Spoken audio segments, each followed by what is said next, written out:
Herman Melville, born in 1819 in New York City, is remembered today as one of the greatest writers of the 19th century. Yet his journey from the bustling streets of Manhattan to the vast, unpredictable oceans of the world was anything but ordinary.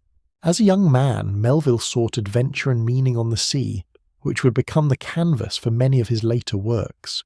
He sailed across distant islands, experienced the harsh realities of whaling, and encountered cultures that would forever shape his writing. His most famous work, Moby Dick, would come to embody the very essence of his creative journey, an exploration of human struggle, nature, and the search for truth. But Melville's life was far more than just the writing of Moby Dick. It was a life shaped by personal loss, the quest for recognition, and a persistent dedication to his craft, even in the face of obscurity. As we drift through the chapters of his life, let the slow rhythm of his story guide you gently into rest. If you find comfort in these narratives, feel free to like, subscribe, and share where you're listening from. For now, though, allow yourself to settle into the calm unfolding of Herman Melville's life, from the quiet shores of his beginnings to the deep, uncharted waters of his legacy. Herman Melville was born on August 1st, 1819 in New York City, a bustling port town that would shape much of his early life. His father, Alan Melville, was a successful merchant, and his mother, Pauline, came from a family of wealth and status. The Melville family, at least initially, seemed to live a life of relative comfort. But, as with many stories of the time, this initial prosperity was fleeting. When Herman was just a boy of 3, his father suffered a financial ruin that would cast a shadow over the Melville family for many years. Alan Melville's business failed, and his debts forced the family into a modest existence. This shift was more than just financial. It changed the direction of young Herman's life in profound ways. His father's decline in health and his eventual death in 1832 left a young Herman, just 13 years old, with the burdens of loss and responsibility. As the eldest surviving son, Melville was expected to help provide for the family, stepping into a role that many children of the time would not have been asked to assume so early. This created a tension between his responsibilities and his personal desires. At a time when most young boys were focused on play and exploration, Melville's childhood was marked by an early sense of duty. The world around him, once filled with possibility, was now tinged with the quiet pressures of survival and adult concerns. Despite these early hardships, Herman Melville was a boy of curiosity. He was drawn to books, stories, and the worlds they contained. As the pressures of the family's financial struggles began to mount, he found solace in literature. The stories he read were a refuge from the difficult realities of his life, offering him glimpses of places far away from the narrow confines of his world. At school, Melville was not a particularly gifted student in the conventional sense.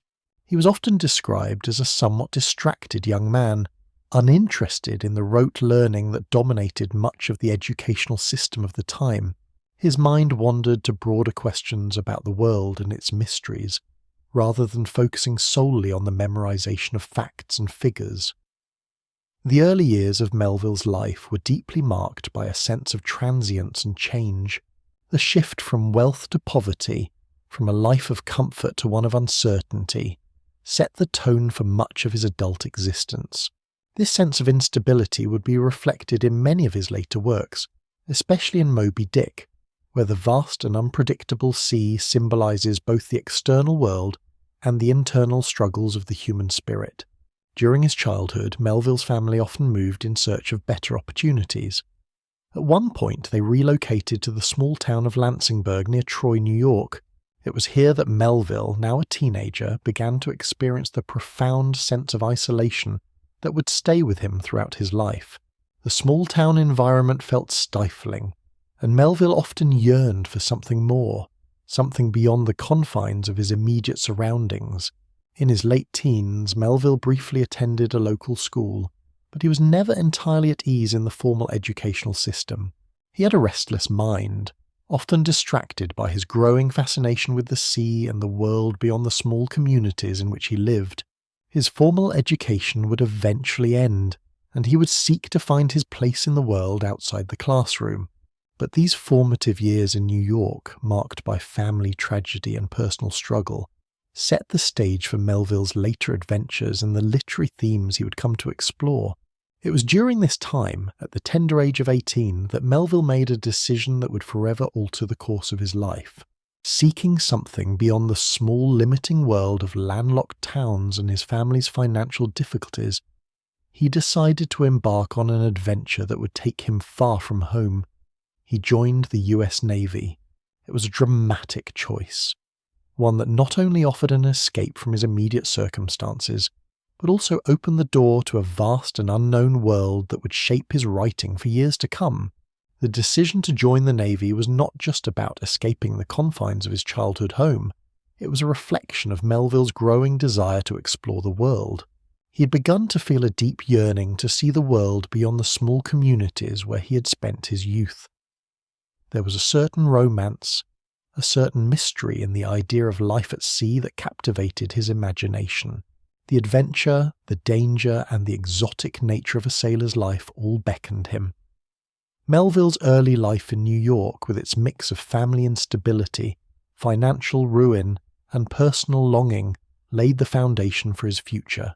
It shaped the themes of isolation, search for meaning, and the human desire for adventure that would permeate his writing.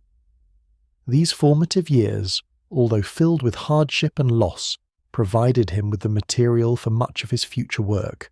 They created a man who would never be satisfied with the ordinary, a man who would spend his life searching for deeper truths in both the natural world and the human condition. As the young Herman Melville set sail on his journey, both literal and figurative, he was unaware of the monumental impact his future adventures would have on the world of literature. But in those early years in New York, Melville had begun to craft the foundation of a life that would take him to distant shores, both geographically and philosophically. As Herman Melville grew older, the pressures of his family's financial instability, combined with a growing sense of restlessness, led him to seek a path that would take him far from the landlocked life he had known. The sea, with its promises of adventure, freedom, and escape, called to him with a quiet but irresistible pull. While his family struggled to make ends meet in the wake of his father's death, Melville found himself increasingly drawn to the idea of a life at sea, one that would offer both a literal and metaphorical journey into the unknown. In 1837, at the age of 18, Melville decided to follow this call, enlisting in the United States Navy.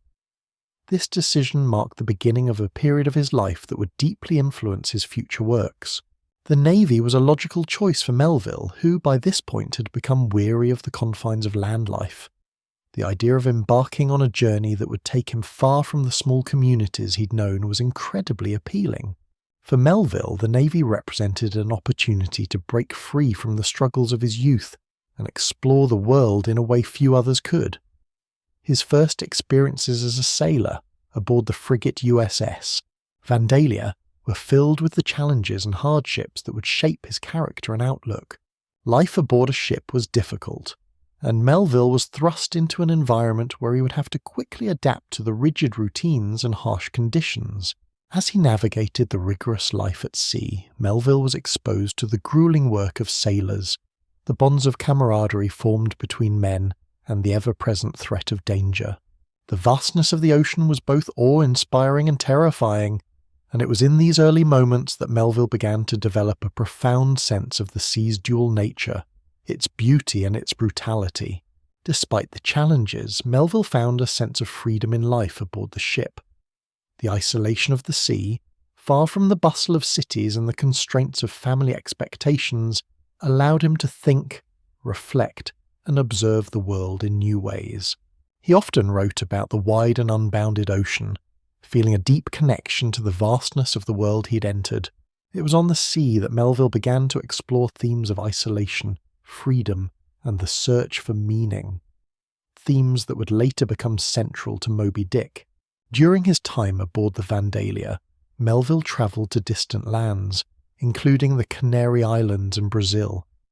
These travels exposed him to new cultures, unfamiliar landscapes, and the complexity of human existence. The ports he visited were often filled with diverse populations, traders, sailors, and natives from faraway places, all of whom left an impression on Melville. The stories he heard, the sights he witnessed, and the people he met during his travels formed the raw material for much of his later writing.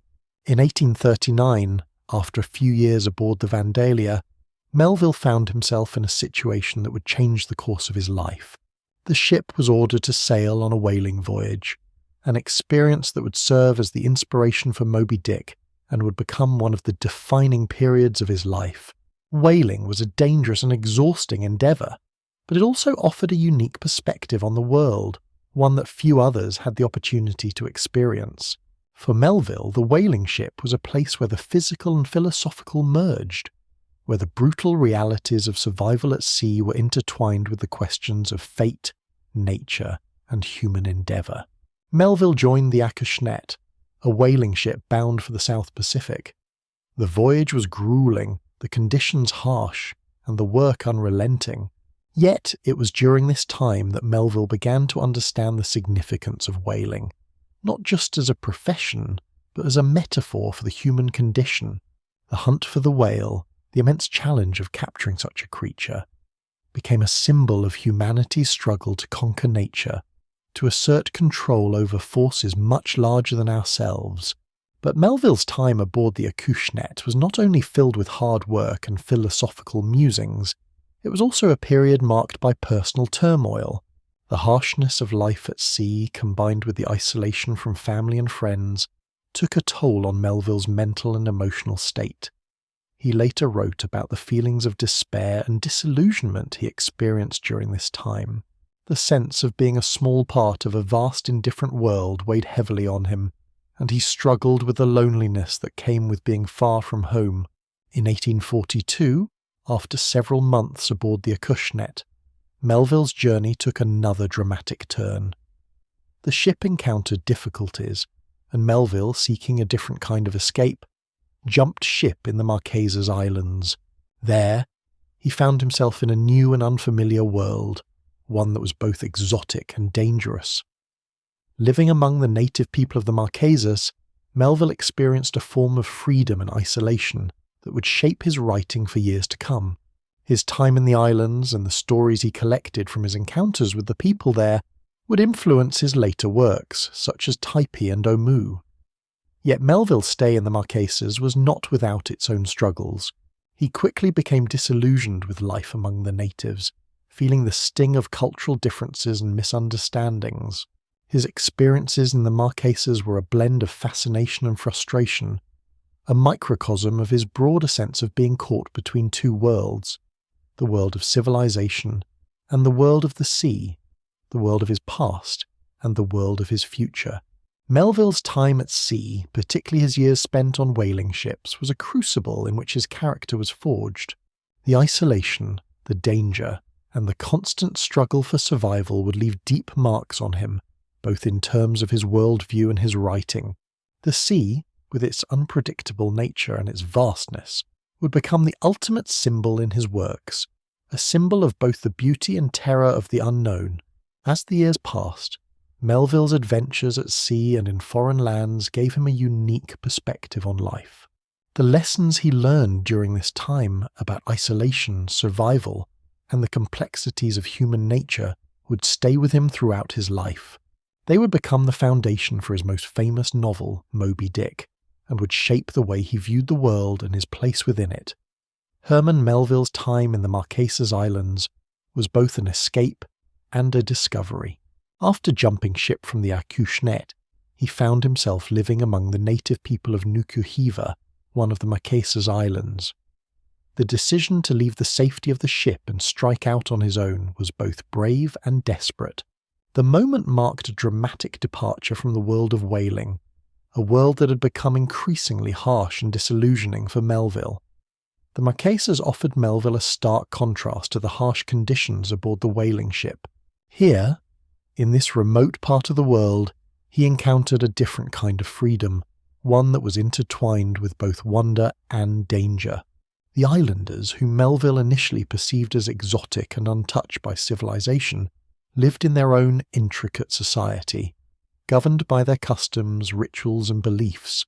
In his letters and later in his writing, Melville painted vivid pictures of the island life, describing the lush landscapes, the clear turquoise seas, and the simplicity of life that stood in stark contrast to the world he'd left behind. Yet despite the initial allure of the Marquesas, Melville's time there was far from idyllic. His experiences living among the islanders were fraught with tension and misunderstanding. The romanticism he initially attached to life in the South Seas quickly wore off as he encountered the darker sides of both the islanders' culture and his own emotional state. Far from the comforting familiarity of home, Melville found himself isolated and at odds with his surroundings. Living among the Marquesans, Melville became acutely aware of the cultural chasm that separated him from the people he had once romanticized. While the islanders were kind and welcoming, Melville struggled with the language barrier, the unfamiliar customs, and his growing sense of being an outsider. At times, he felt as though he were an observer rather than a participant, unable to truly integrate into the society that surrounded him.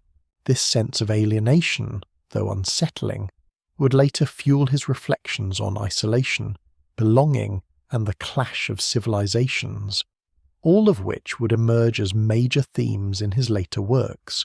Despite these challenges, Melville's time in the Marquesas deepened his understanding of the human condition. He became fascinated by the islanders' way of life, their traditions, and their sense of freedom. He spent time observing their rituals, their communal gatherings, and their relationship with nature, seeing them as living in a harmony that he had never experienced. These observations would later surface in his novels, especially in his early works like Taipi and Omu, both of which were inspired by his time in the Marquesas. Yet the island's beauty and simplicity were not enough to keep Melville at peace for long. As his initial fascination with the island culture began to fade, Melville became increasingly restless, plagued by a sense of homesickness and frustration. He longed to return to the civilization he had left behind, to reconnect with the world he had once known. His desire for adventure had been replaced by a yearning for the familiar, and this internal conflict added a layer of tension to his time in the Marquesas. After several months on Nuku Hiva, Melville's situation became more dire. He became disillusioned with life on the island and began to see it less as a paradise and more as a prison. He was trapped in an unfamiliar world, separated from the rest of society, with no clear path forward. His growing frustration, coupled with the harsh realities of island life, made it impossible for him to stay. He eventually left Nuku Hiva and returned to the safety of the sea, where he joined another whaling ship, the Lucy Ann, and set sail for the Hawaiian Islands. Although Melville's departure from the Marquesas marked an end to one chapter of his life, it was not an escape from the deeper questions that had begun to take root in his mind. His experiences on the island, though challenging, had left an indelible mark on him. The isolation he felt, the cultural divide, and the fleeting sense of freedom he had experienced all contributed to his understanding of human nature. His time on the Marquesas was a pivotal moment in his life, a moment of reflection, personal growth and discovery. It was there that Melville began to see the vast ocean not just as a physical space, but as a metaphor for the inner world of the human soul, vast, unknown, and fraught with both danger and beauty. Returning to the United States in 1844, Melville found himself in a different world from the one he had left. He had spent years at sea, and his mind had been shaped by the experiences he had lived through. Yet back in New York, the world seemed distant, foreign, and less colourful. It was in this new reality that Melville's desire to write became more urgent. Although his time in the Marquesas was marked by challenges and frustrations, it had also deepened his understanding of the human condition. He had witnessed a different way of life, one that was simpler but not without its complexities. He had been exposed to the raw, untamed forces of nature, and in turn had begun to understand the vastness of human experience. The lessons he learned in the South Seas would later inform much of his writing, serving as a foundation for his exploration of isolation, the human desire for freedom, and the clash of cultures that would emerge in his works. After returning to New York, Melville began writing about his experiences in the Marquesas and other islands he had visited. His first major novel, Typee, was published in 1846, and it was based largely on his time in the Marquesas. The novel became an immediate success, largely due to its vivid descriptions of island life and the exotic adventures that filled its pages. Yet, despite the success of Typee, Melville was not content. The acclaim he received was tempered by his dissatisfaction with the commercial nature of his writing. He was not simply interested in recounting tales of adventure. He wanted to explore the deeper questions of existence, society, and humanity. The themes that Melville began to explore in Typee, the clash between cultures, the sense of isolation and the longing for freedom, would continue to surface in his later works. His time in the Marquesas had changed him, and his writing would never be the same again.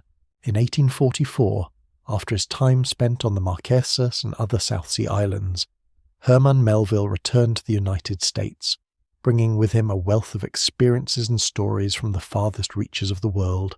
His return, however, marked the beginning of a new struggle, the transition from sailor to writer.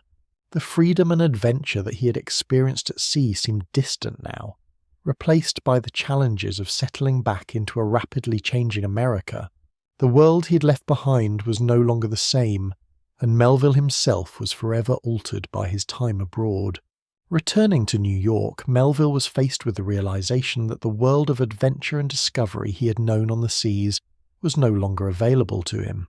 In the quiet of the city, he began to wrestle with the knowledge that his time as a sailor had come to an end. But the desire for exploration and meaning remained.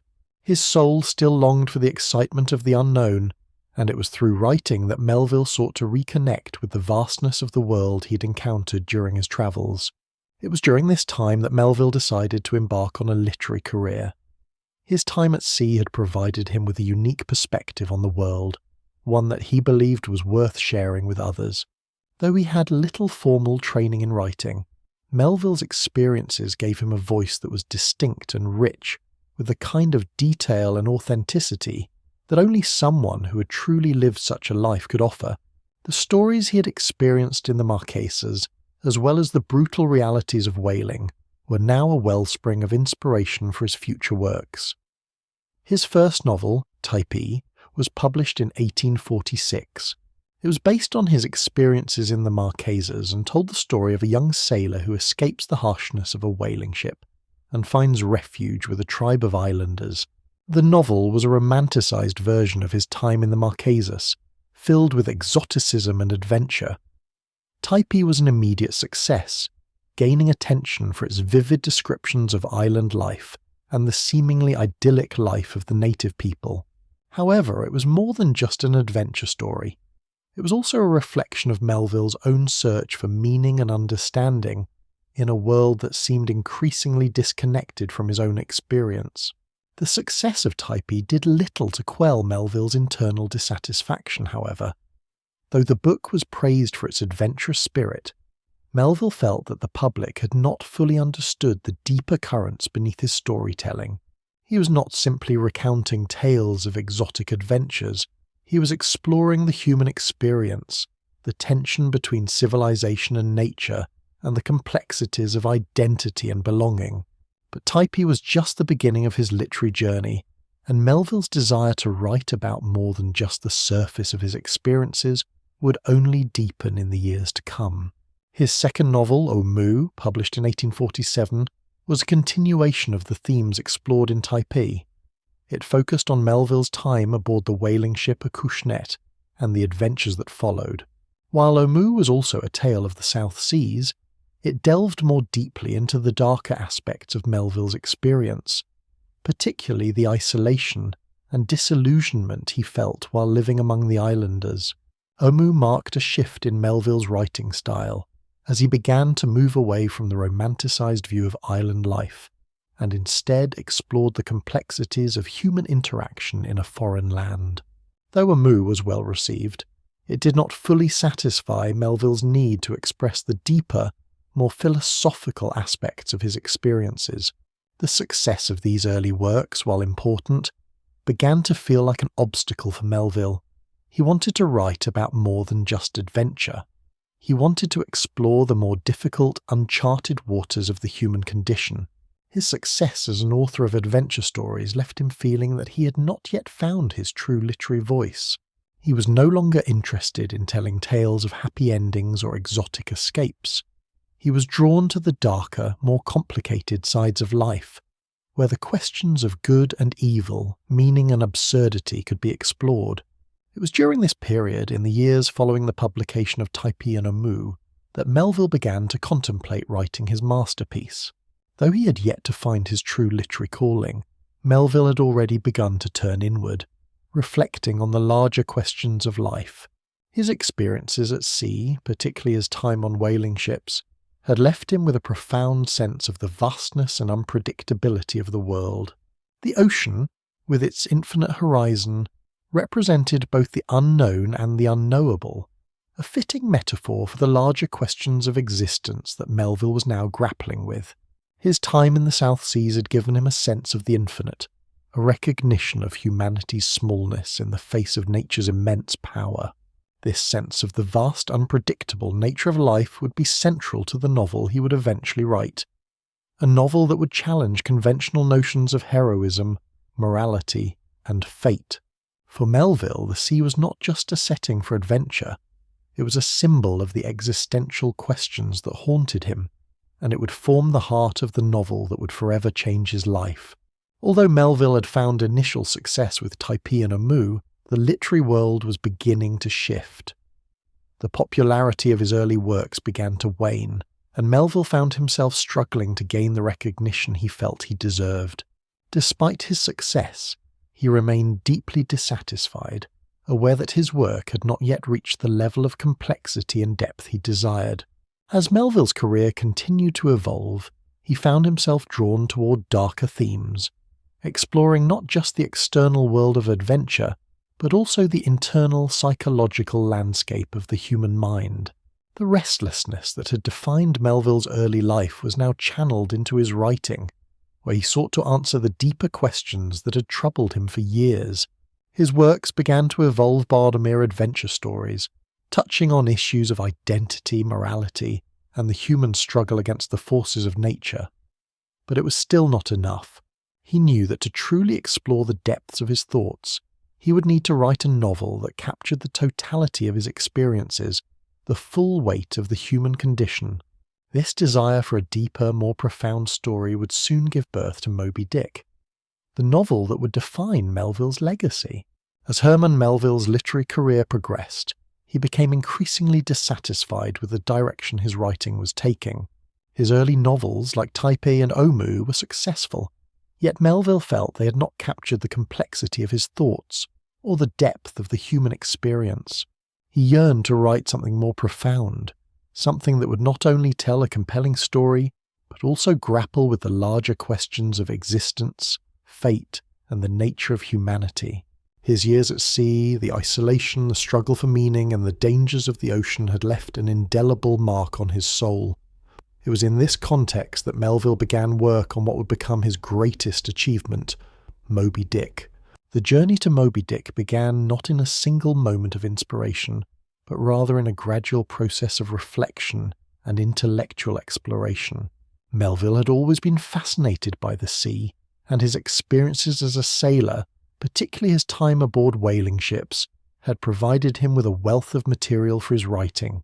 But Moby Dick would not simply be a novel about whaling, it would be a philosophical exploration of the human condition, a deep dive into the nature of existence, knowledge, and the eternal struggle between man and nature. In 1850, Melville began the arduous task of writing Moby Dick. He was determined that this novel would be different from anything he had written before. Where his earlier works had focused on adventure and exoticism, Moby Dick would centre on a deeper, more existential exploration of humanity's place in the world. Melville sought to go beyond the surface of whaling and to explore the broader themes of obsession, fate, and the search for meaning in a seemingly indifferent universe. The writing of Moby Dick was a process of intellectual and creative evolution, Melville spent months researching whales, whaling, and maritime culture. He read extensively about the history of whaling, studied scientific works about whales, and absorbed accounts of seafaring life. But Melville's true genius lay not in his factual research, but in his ability to elevate the ordinary details of whaling into metaphysical reflections on the nature of existence. At the heart of Moby Dick is Captain Ahab, a character driven by a singular, all-consuming obsession to hunt down the white whale, Moby Dick. Ahab's obsession is not just a personal vendetta against the whale. It is symbolic of humanity's larger struggle against the forces of nature, fate, and the unknown.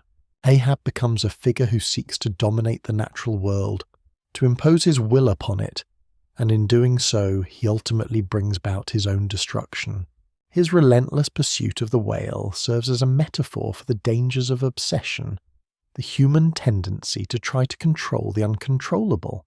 The narrative of Moby Dick is told from the perspective of Ishmael, a sailor who joins Ahab's crew on the whaling ship Pequod. Ishmael's voice is one of reflection and observation, and he serves as the lens through which the reader experiences Ahab's journey. Ishmael represents the everyman, curious, searching for meaning, and caught up in the events that are far larger than himself. Through Ishmael's eyes, we see the grandeur of Ahab's mission, the dangers of unchecked ambition, and the philosophical questions that arise when humans attempt to conquer forces beyond their understanding. As Melville wrote Moby Dick, he found himself grappling with deep questions of identity, existence, and morality. The novel became an exploration of the limits of human knowledge, the nature of good and evil, and the existential struggle for meaning in an indifferent universe. The quest for the white whale is both a literal hunt and a metaphor for the larger quest for truth, meaning, and understanding in a world that offers no easy answers. In Ahab's obsession with Moby Dick, Melville portrayed the destructive power of obsession, the human desire to control fate, and the tragic consequences that often arise when individuals fail to accept the inherent uncertainty of life. The writing process was intense and consuming for Melville. He worked tirelessly, pouring his thoughts and reflections into the manuscript. At times, he found himself lost in the complexity of his own ideas, struggling to balance the narrative drive of the story with the philosophical weight of the themes he sought to explore. Melville was aware that Moby Dick was a departure from the mainstream literature of the time. It was bold, ambitious, and experimental in its structure, tone, and content. The novel incorporated a wide range of genres, from adventure and tragedy to philosophical discourse and scientific exposition. The result was a work that defied conventional categorization, one that would eventually be recognized as one of the greatest achievements in American literature.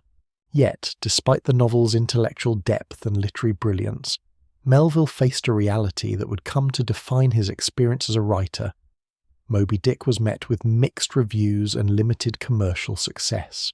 Critics praised Melville's ambition and the depth of his ideas, but many readers found the novel difficult to understand and the narrative too complex. For Melville, this reception was a bitter disappointment. He had poured so much of himself into the book, and yet it was not the success he had hoped for. The very complexity that made Moby Dick a masterpiece was also what kept it from achieving the broad appeal that Melville so desperately wanted. The publication of Moby Dick in 1851 marked a turning point in Melville's career. Though the novel did not achieve the recognition it deserved during his lifetime, it laid the groundwork for his lasting legacy. Melville's exploration of obsession, fate, and the human condition was unlike anything that had come before it. The novel was a meditation on the limits of human knowledge, the conflict between man and nature, and the inherent dangers of unchecked ambition. These themes would resonate with future generations of readers and writers, and Moby Dick would ultimately come to be seen as one of the greatest works in the Western literary canon. For Melville, however, the response to Moby Dick was a source of ongoing frustration. He had given everything to the book, and yet it seemed to be falling on deaf ears. The novel's failure to achieve immediate success was a bitter blow to his sense of purpose and his desire for recognition. As he grappled with the disappointment of Moby Dick's reception, Melville began to withdraw further from the literary world, retreating into a more private, introspective life. Yet, even as the world turned away from his work, Melville's commitment to his craft remained unwavering. His desire to explore the depths of the human experience and to confront the great questions of existence would continue to fuel his writing for the rest of his life. In November 1851, Herman Melville's Moby Dick was published, a monumental work that represented the culmination of years of creative labour and intellectual exploration. Melville had poured his deepest thoughts, struggles and passions into the novel, creating a narrative that was as much a philosophical exploration as it was a tale of adventure. Moby Dick was a work of grandeur, complexity and depth, unlike anything most readers had encountered before. Yet, despite its intellectual weight and literary ambition, the novel was met with a lukewarm reception. The initial reaction to Moby Dick was a mix of confusion and indifference. Critics praised Melville for his boldness and creativity, but many found the novel difficult to understand, and its unconventional structure and narrative style alienated much of the public. The novel's philosophical digressions, scientific interludes and meditations on fate and existence were seen by some as distractions from the core plot of the whaling voyage.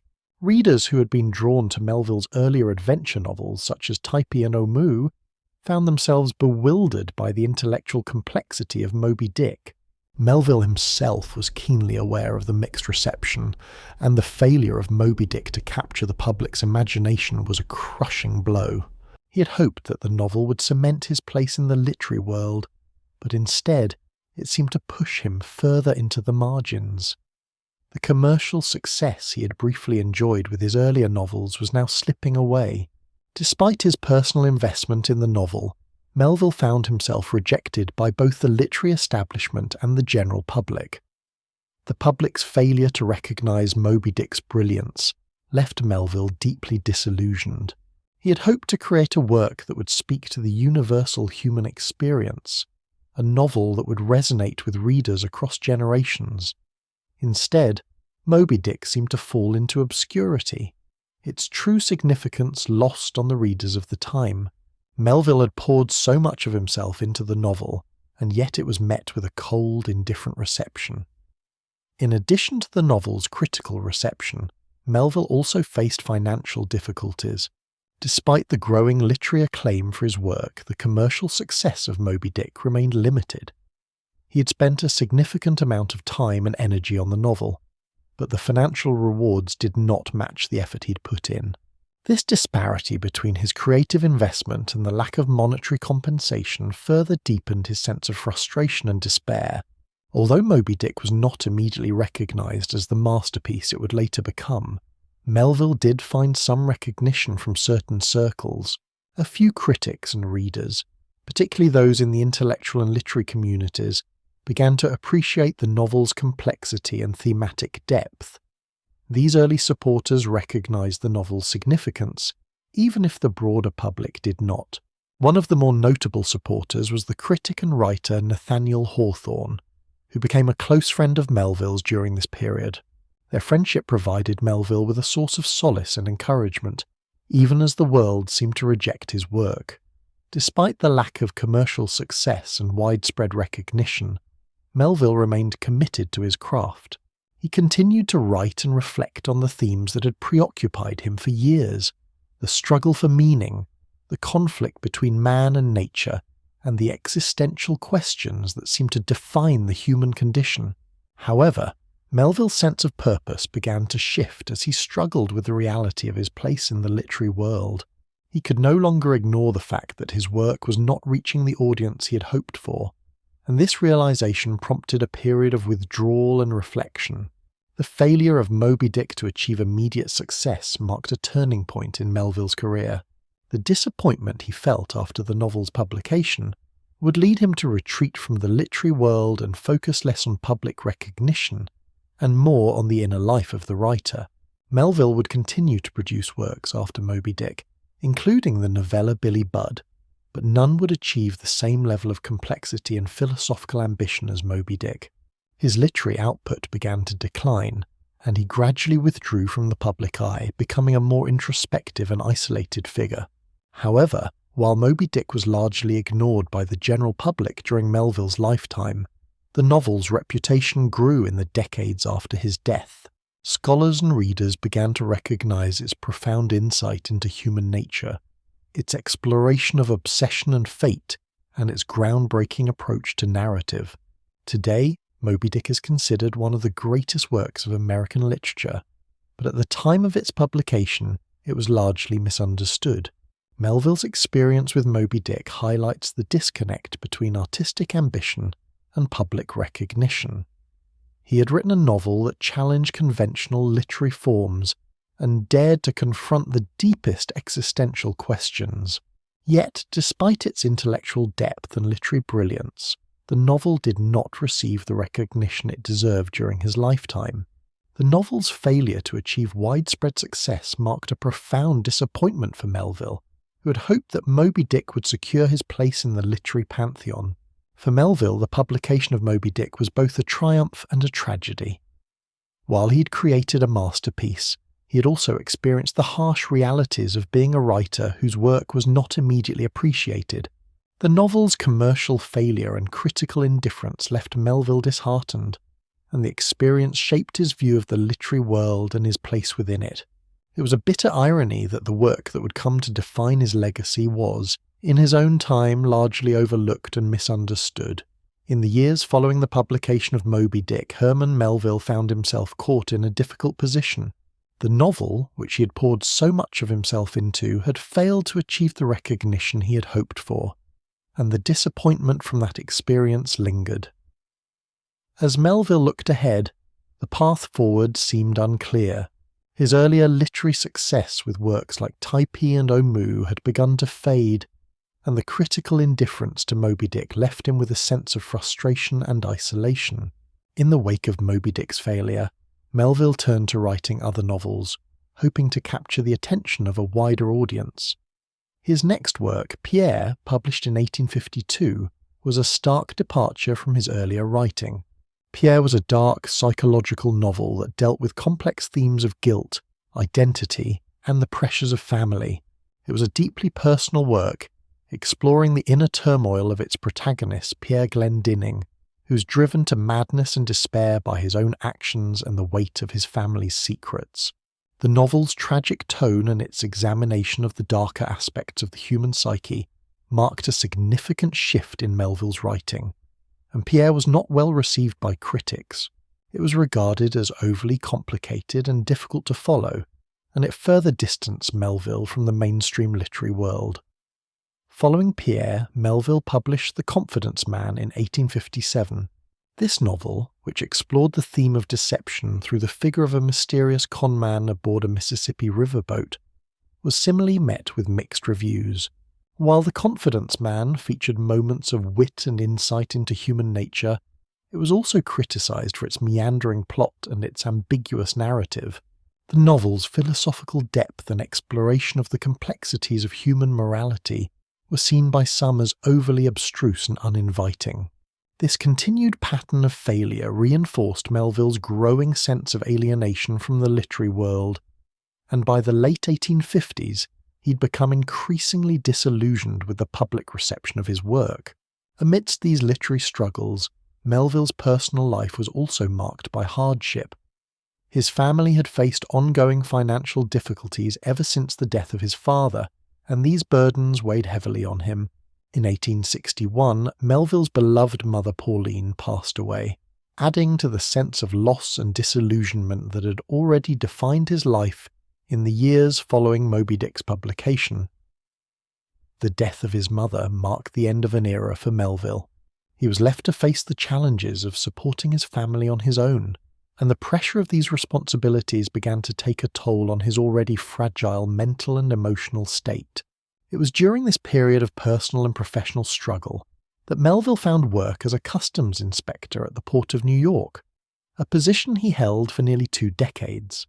The job provided a steady income, but it also marked a retreat from his literary ambitions.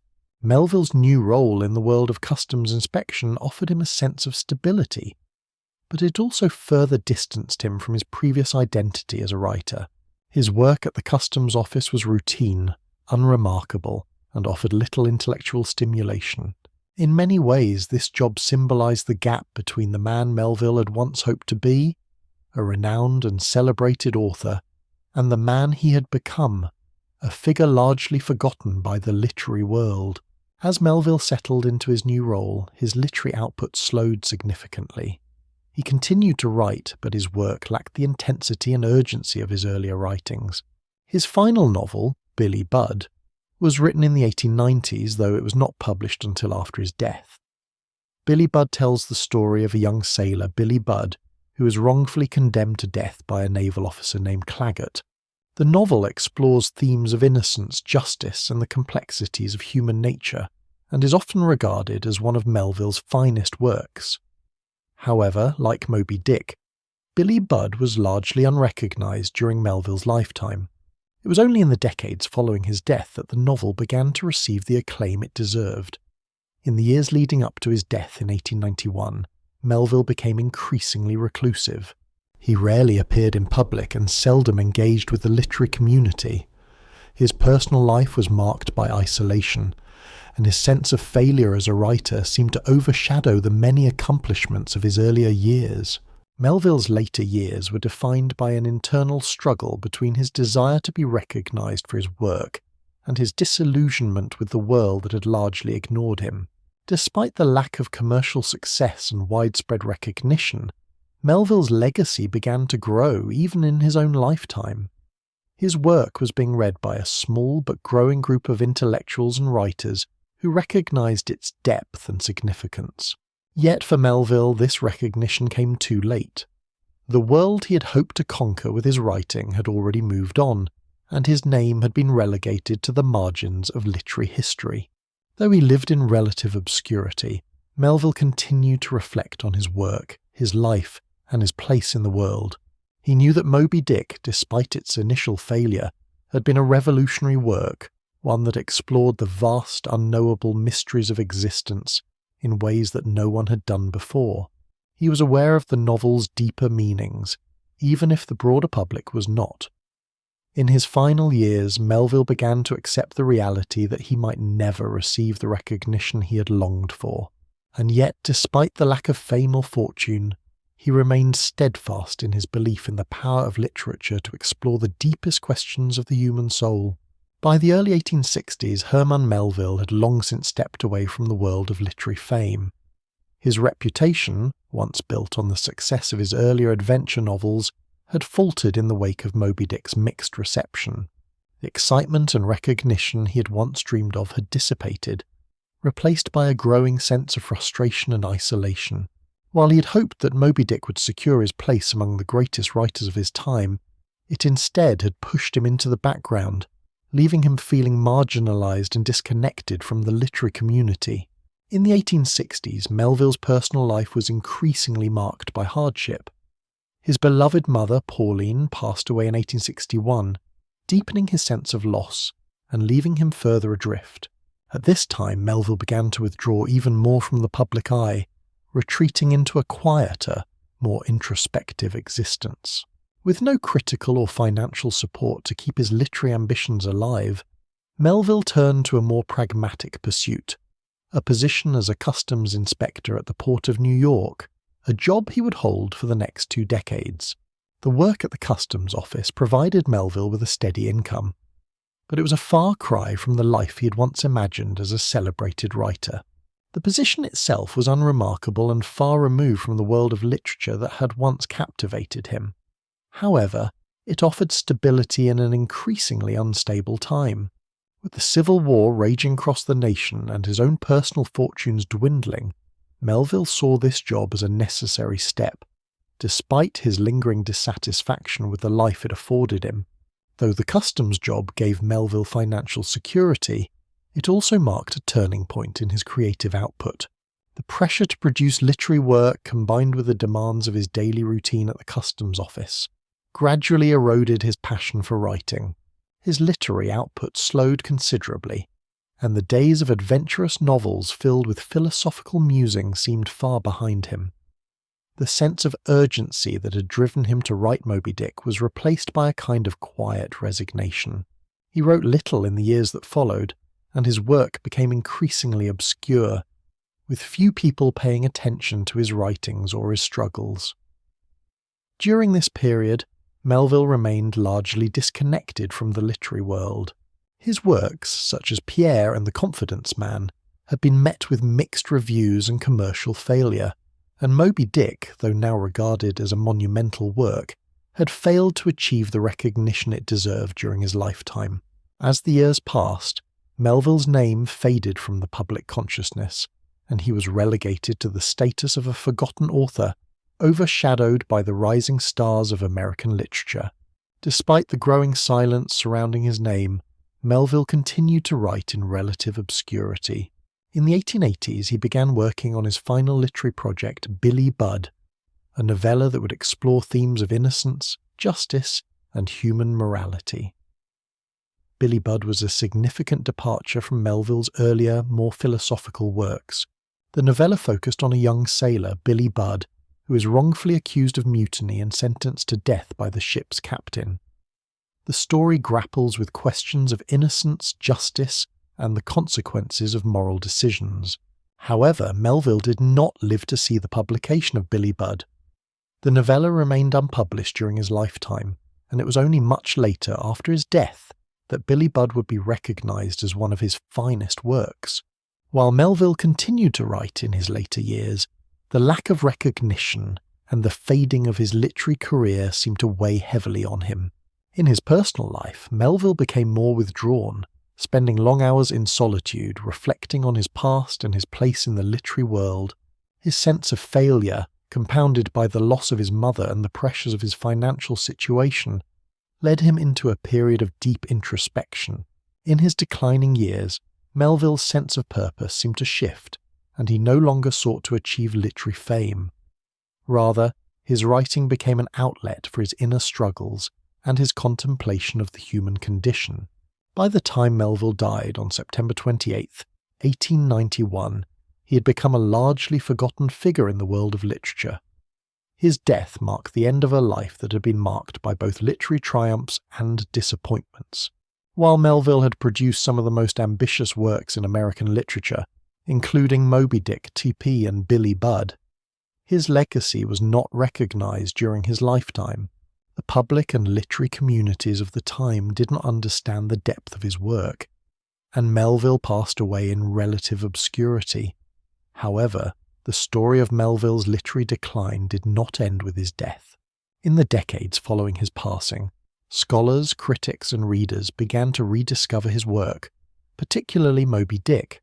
The novel, once considered too complex and obscure for mainstream readers, began to gain recognition as one of the greatest works of American literature. As the 20th century progressed, Melville's reputation grew, and he was finally acknowledged as one of the most significant writers in the American literary canon. While Melville didn't live to see the fruits of his labour come to full bloom, his work, particularly Moby Dick, has since been recognized as a masterpiece. The novel's exploration of obsession, fate, and the struggle for meaning continues to resonate with readers today, and its influence on literature and culture remains profound. Melville's legacy, once overshadowed by the literary tastes of his time, has endured, and he is now considered one of the greatest writers in American history. In his final years, Melville may have felt disillusioned by his lack of recognition, but his work has since been embraced by generations of readers, securing his place in the literary pantheon. His exploration of the human soul, the natural world, and the eternal search for meaning continues to inspire and challenge readers, making Herman Melville's work timeless and enduring. After Herman Melville's death in 1891, his literary reputation sank into relative obscurity. Although he had created what would become one of the most influential works of American literature, Moby Dick, the novel, was largely ignored by critics and readers during his lifetime. His later works, such as Pierre and the Confidence Man, had received mixed reviews, and Melville's name had faded from the public consciousness. However, over the course of the 20th century, Melville's work underwent a remarkable transformation in how it was perceived. moving from neglect to reverence and securing his place as one of the greatest American writers. In the early years after his death, Melville was not a figure of literary importance. His works were relegated to the margins of literary history, largely forgotten by the academic and literary communities. But slowly scholars began to reassess his writing, particularly Moby Dick, which was seen by some as an enigmatic and difficult novel. The novel's philosophical depth and narrative complexity, which had initially been off-putting to many readers, were later recognized as groundbreaking and ahead of its time. The first steps toward Melville's rediscovery came in the early 20th century, when critics and literary scholars began to recognize the significance of Moby Dick. The novel, once dismissed as overly complex, began to be appreciated for its ambitious exploration of existential themes, its blending of various literary genres, and its deep philosophical reflections on the nature of human existence, fate, and the struggle against nature. Critics began to see Melville not only as a writer of adventure stories, but as a profound thinker who had tackled the big questions of life and death with courage and intellectual rigor. The turning point in Melville's posthumous reputation came with the publication of a critical edition of Moby Dick in 1917. This edition, edited by the scholar Thomas S.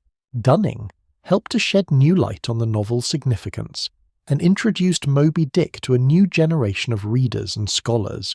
The academic world began to recognize that Melville's work was more than just a tale of adventure. It was a complex meditation on the human condition, a work that bridged literature, philosophy, and the natural sciences. Scholars began to see in Melville's writings a depth of insight that had been overlooked for much of the 19th century. As the 20th century progressed, Moby Dick became more firmly entrenched in the literary canon. It was embraced as a classic, and Melville's reputation grew accordingly.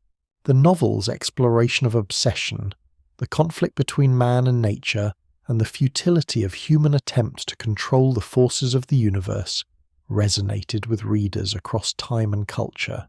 It was recognized as a work that spoke to the heart of human experience, addressing timeless themes of isolation, morality, and the limits of human understanding. In addition to Moby Dick, other works by Melville, such as Bartleby, the Scrivener, Billy Budd, and Typee, began to be rediscovered and appreciated for their contributions to literature. Bartleby, in particular, became an iconic story that encapsulated Melville's exploration of the modern condition, with its portrayal of alienation, the futility of human labor, and the enigmatic nature of existence. Billy Budd, though unpublished during Melville's life, was later regarded as one of his finest works, delving into themes of innocence, justice, and the moral ambiguity of human nature. By the mid-20th century, Melville had become a central figure in American literary studies. His works were widely taught in universities and celebrated by critics for their intellectual depth, their profound engagement with the complexities of the human soul, and their innovation in narrative form. Scholars such as William H. Gilman and Leon Howard contributed to the scholarly reassessment of Melville's work, highlighting its significance and offering new interpretations that revealed the richness of his literary vision. One of the most important aspects of Melville's rediscovery was the recognition of his prescient understanding of the complexities of identity, morality, and existence. In Moby Dick, Melville had anticipated many of the existential and philosophical concerns that would later be explored by writers such as Fyodor Dostoevsky, Albert Camus, and Franz Kafka. The novel's portrayal of Captain Ahab's obsession with the white whale became a symbol of the human struggle against the unknown, the destructive power of desire, and the quest for meaning in a seemingly indifferent universe. As Melville's work gained wider recognition, it became clear that Moby Dick was not simply a book about whaling, but a profound meditation on the nature of existence itself. The novel's blend of adventure, philosophy, science, and literary experimentation made it a unique achievement in world literature. It became a touchstone for writers, thinkers, and philosophers who grappled with questions of human agency, destiny, and the search for truth. In addition to academic scholars, Melville's work began to influence generations of writers. His influence can be seen in the works of major 20th century authors such as William Faulkner, Herman Hesse, and Thomas Pynchon, who drew on Melville's themes of existential struggle and the complexities of human nature. Moby Dick became a source of inspiration for writers who sought to explore the dark, hidden depths of the human psyche and to confront the mysteries of existence in their own works. Today, Herman Melville is regarded as one of the giants of American literature, and Moby Dick is considered one of the greatest novels ever written. His work, once dismissed or overlooked, is now celebrated for its intellectual richness, its boldness in tackling profound philosophical questions, and its innovative approach to narrative. Melville's exploration of the human condition, his unflinching examination of man's relationship with nature, and his search for meaning in an indifferent universe continue to resonate with readers across the world. Although Melville may not have achieved the recognition he sought during his lifetime, his legacy now shines brightly. His works have endured the test of time, and their influence on literature and culture remains profound. As the world continues to grapple with the same questions of existence, morality, and the limits of human understanding, Melville's work remains a vital and enduring part of the literary landscape. As the 20th century unfolded, the reputation of Herman Melville continued to grow, culminating in the broader recognition of Moby Dick as one of the greatest works in American literature. The novel, initially misunderstood and ignored in Melville's lifetime, slowly began to gain recognition for its intellectual depth, philosophical complexity, and innovation in narrative technique. Scholars and critics started to take notice of the novel's multifaceted nature, seeing it not merely as a story about whaling, but as a profound meditation on existential questions about the human condition, fate, and the relationship between man and nature. One of the key moments in Moby Dick's journey toward recognition came with the critical scholarship of the early 20th century. In the 1910s, scholars began to re-examine Melville's work in light of new literary and philosophical frameworks. A pivotal moment in this re-evaluation was the publication of critical editions of Moby Dick, which allowed for a deeper understanding of the novel's structure and themes. This renewed academic interest in Moby Dick paved the way for the novel's eventual inclusion in university curriculums, where it became a central text in American literature courses. In 1920, the critic and Melville scholar Charles Roberts Anderson published a landmark study that helped elevate Moby Dick to its rightful place in literary history. Anderson's work was among the first to analyze Moby Dick not simply as an adventure story, but as a highly symbolic and philosophical work. He argued that the novel's exploration of obsession, fate, and the struggle between man and nature was part of a broader tradition of existential literature. Anderson's study made clear that Moby Dick was a novel that engaged with the deepest questions of human existence, something that many readers and critics had missed during its initial publication. Throughout the 1920s and 1930s, Melville's work continued to attract scholarly attention. A new generation of critics, including such influential figures as H.L. Mencken and Van Wyck Brooks, recognized the uniqueness of Moby Dick and began to appreciate its complexity. The novel's sprawling structure, its blending of genres, and its exploration of diverse themes, from scientific observation to religious reflection, were all seen as revolutionary contributions to American literature. These critics highlighted Melville's skill in intertwining narrative, philosophy, and even the language of science, making Moby Dick a precursor to modernist literature. By the mid-20th century, Moby Dick had become a key text in the study of American literature. In the 1940s and 1950s, a surge of interest in Melville's work took place, particularly as the field of American literary studies began to solidify in academia. Critics like F.O. Mathieson, in his seminal work American Renaissance, made the case that Melville, along with Nathaniel Hawthorne, Walt Whitman, and Emily Dickinson, was one of the central figures of the American literary tradition. Mathieson's work, along with the efforts of other scholars, helped position Moby Dick as a central part of American literary history, arguing that its themes of obsession, isolation, and the search for meaning were deeply relevant to the American. experience. As the 20th century progressed, Moby Dick came to be seen as not just an important American novel, but as one of the defining works of world literature. The novel's philosophical questions, its meditation on the limits of human knowledge, and its exploration of the meaning of life and death resonated with readers across the globe. Moby Dick began to be translated into multiple languages, and its influence spread far beyond the shores of the United States. Melville's legacy was further cemented by the growing interest in American realism and modernism. Writers such as William Faulkner, Thomas Wolfe, and John Steinbeck, who were all influenced by Melville's themes of human struggle and existential conflict, looked to his work as a touchstone for their own literary explorations. Faulkner in particular admired Melville's ability to capture the complexities of the human soul, and often referred to Moby Dick as one of his guiding influences. In the 1950s and 1960s, as modernist and postmodernist literature began to flourish, Moby Dick continued to be a key text for writers seeking to explore themes of alienation, identity, and the fragmented nature of human experience.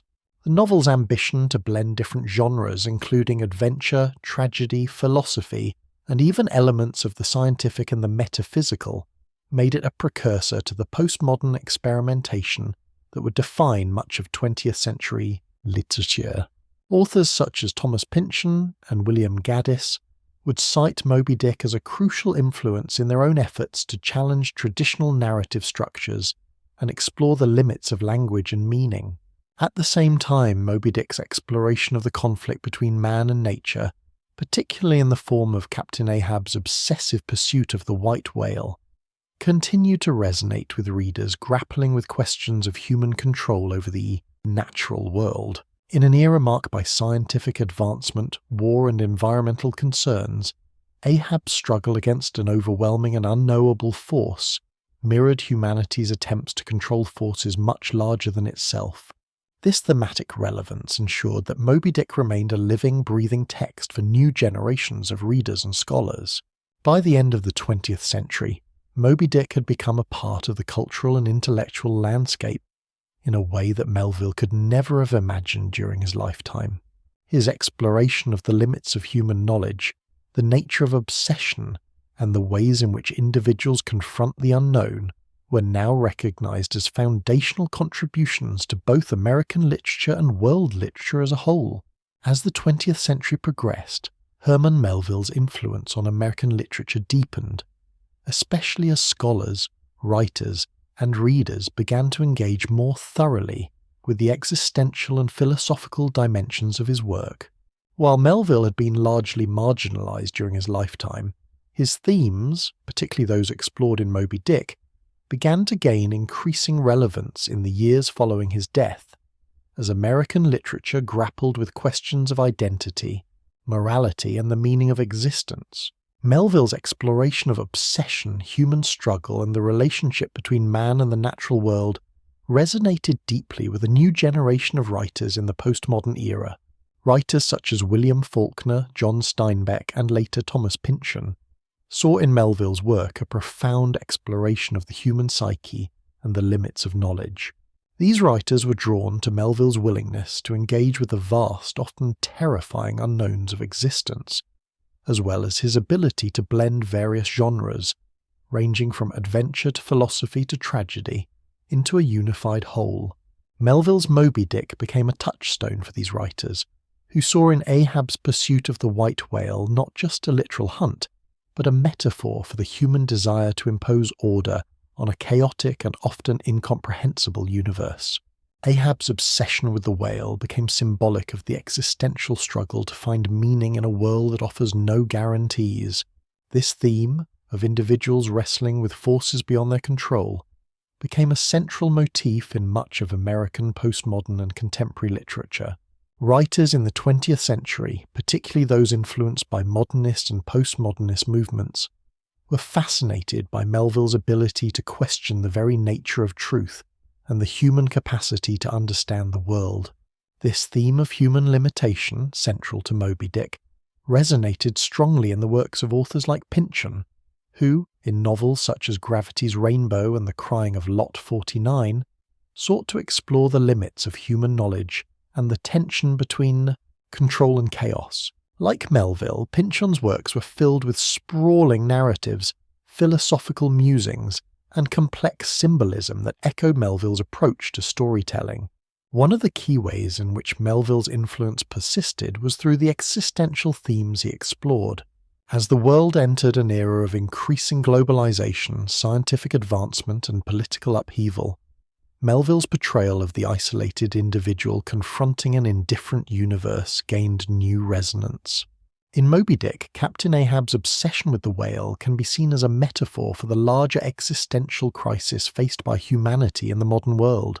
The novel's central question, how do we find meaning in a world that seems vast, chaotic, and unresponsive, spoke directly to the disillusionment and alienation that many people felt in the wake of two world wars, the Cold War, and the rapid pace of technological change.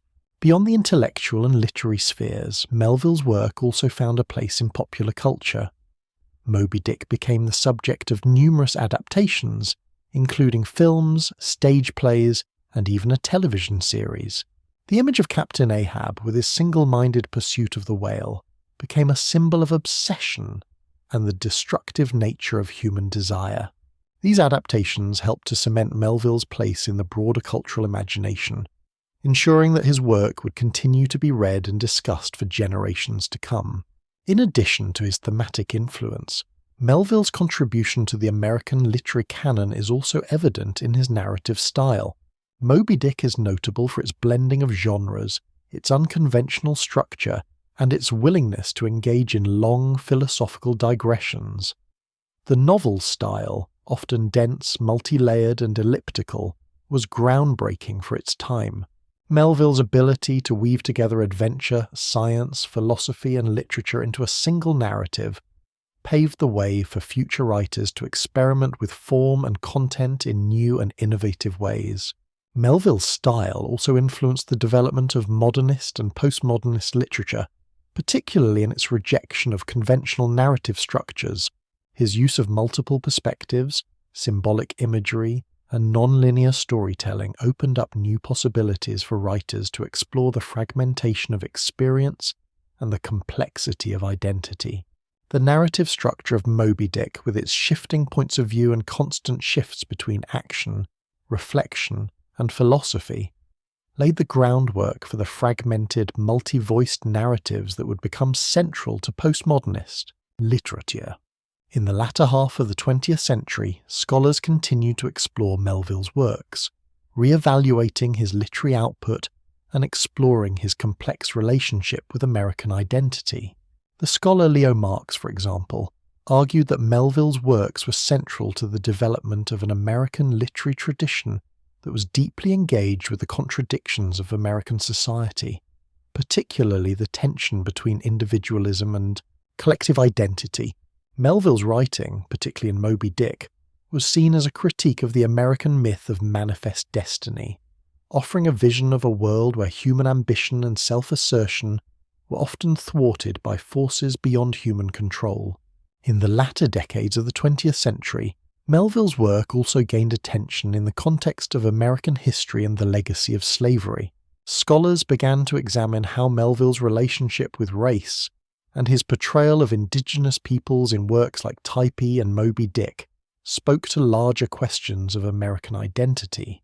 Melville's engagement with themes of race, colonialism, and the encounter between European settlers and indigenous peoples reflected the broader racial dynamics at play in American history.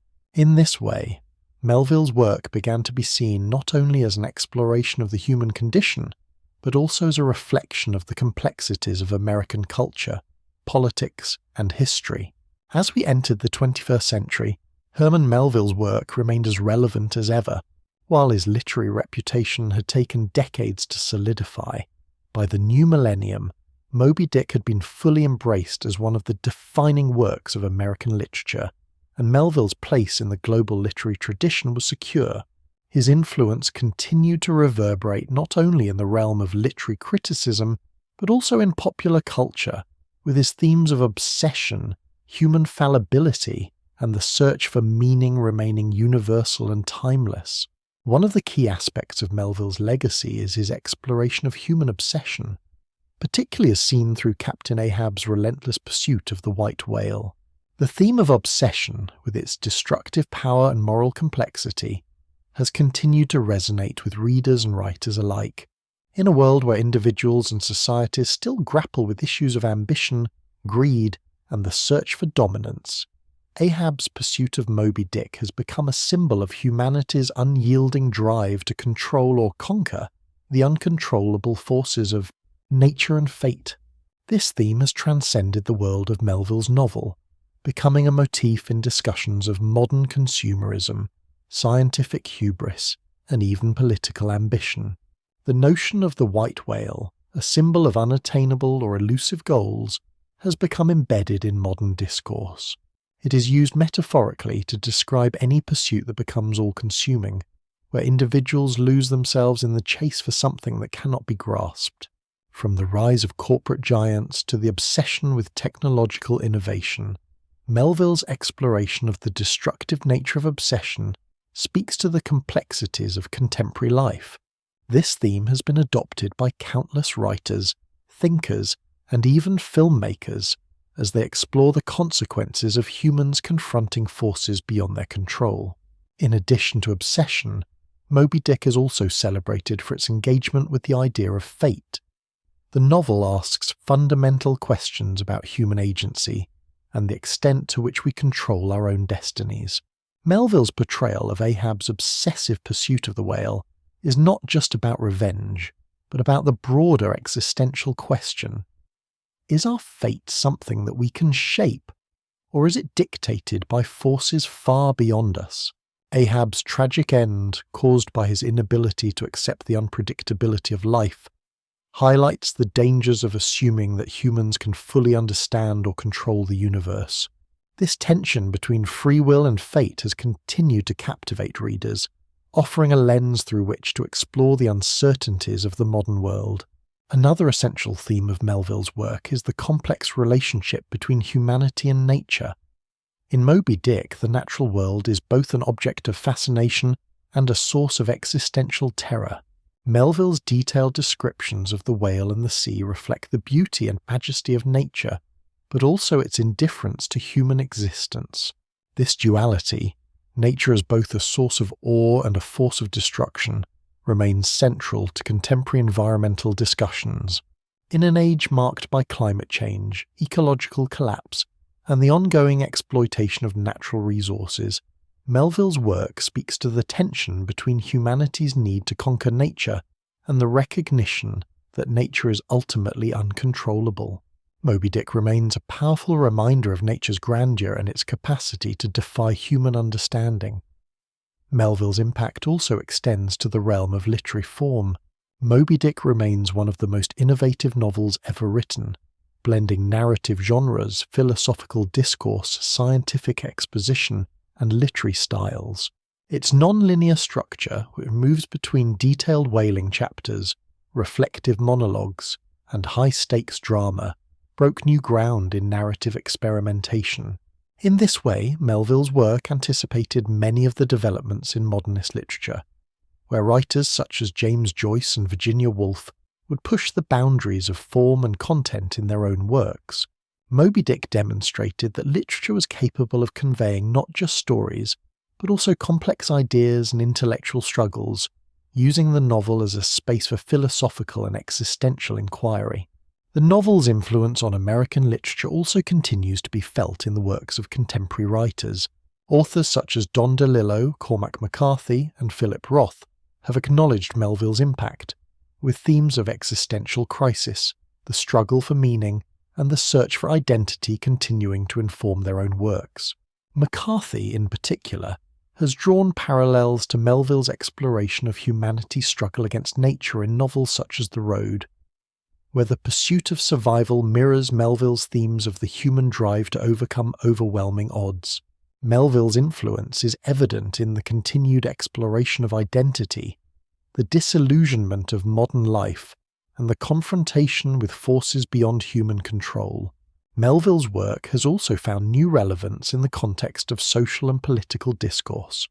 Scholars and activists have explored his treatment of race, imperialism, and colonialism, particularly in works like Typee and Benito Cereno. In these novels, Melville examines the complexities of cultural encounters, the legacy of slavery, and the dehumanizing effects of colonialism. His engagement with these themes has led to a broader re-evaluation of his works in the context of racial and social justice, particularly as the United States continues to grapple with its history of slavery, racism, and inequality. Melville's critical exploration of power, domination, and resistance remains relevant to contemporary discussions of race and justice. In recent years, Melville's works have enjoyed continued scholarly and popular attention. New editions, critical studies, and digital resources have made his work more accessible than ever before. Conferences, exhibitions, and academic courses dedicated to Melville's life and work continue to thrive, ensuring that his contributions to literature are preserved and appreciated by new generations of readers. Herman Melville's work has become an essential part of the ongoing conversation about the complexities of the human experience, particularly within the context of American culture and identity. His most famous work, Moby Dick, continues to provide profound insights into the intricacies of human nature, obsession, and moral ambiguity, offering timeless reflections that resonate deeply with readers in the 20th and 21st centuries. Melville's exploration of the darker sides of the human soul, especially through characters like Captain Ahab, has made his works invaluable in understanding the psychology of ambition, guilt, and self-destruction. One of the central contributions Melville made to literature was his exploration of obsession, especially the destructive consequences that come with single-minded pursuits. Captain Ahab's relentless chase of the white whale, Moby Dick, is not simply a quest for revenge. It represents the dangers of a human mind that cannot accept the limitations of fate, nature, or self. Ahab's obsession becomes all-consuming, and it is this obsessive pursuit that leads to his eventual downfall. This theme of self-destructive obsession has become one of the most studied aspects of Moby Dick, providing a lens through which we can understand human behavior and the limits of our capacity for reason. In contemporary readings of Moby Dick, Ahab's obsession is often viewed through the lens of psychology and modern existentialism. His fixation on the whale has been interpreted as a symbol of humanity's struggle to assert control over forces larger than oneself. Ahab refuses to accept the inherent randomness of the universe, seeing the whale as the embodiment of all that stands in opposition to his will. For many modern critics, Ahab's journey mirrors the existential crisis that many individuals experience in their search for meaning and control in a seemingly indifferent world. His inability to let go of his pursuit reflects the human condition itself, our tendency to cling to purpose and desire, even when the cost is ultimately our destruction. Melville's portrayal of Ahab also invites readers to reflect on the nature of leadership, power, and the dangers of charismatic authority. Ahab, as the captain of the Pequod, holds an almost godlike sway over his crew, compelling them to join in his quest for vengeance. His obsession becomes their obsession, and their fate is sealed by his single-minded determination. This aspect of Moby Dick has been interpreted in terms of the dangers of authoritarian leadership, where a single figure's vision or obsession can ultimately lead to the destruction of those who follow. Ahab's tragic end serves as a warning about the power of unchecked ambition and the human tendency to project meaning onto an indifferent universe. But Ahab is not the only character in Moby Dick whose motivations are worth exploring. Ishmael, the novel's narrator, offers an alternative to Ahab's obsessive pursuit. While Ahab's actions are driven by emotion and a desire for control, Ishmael's journey is one of reflection and philosophical inquiry.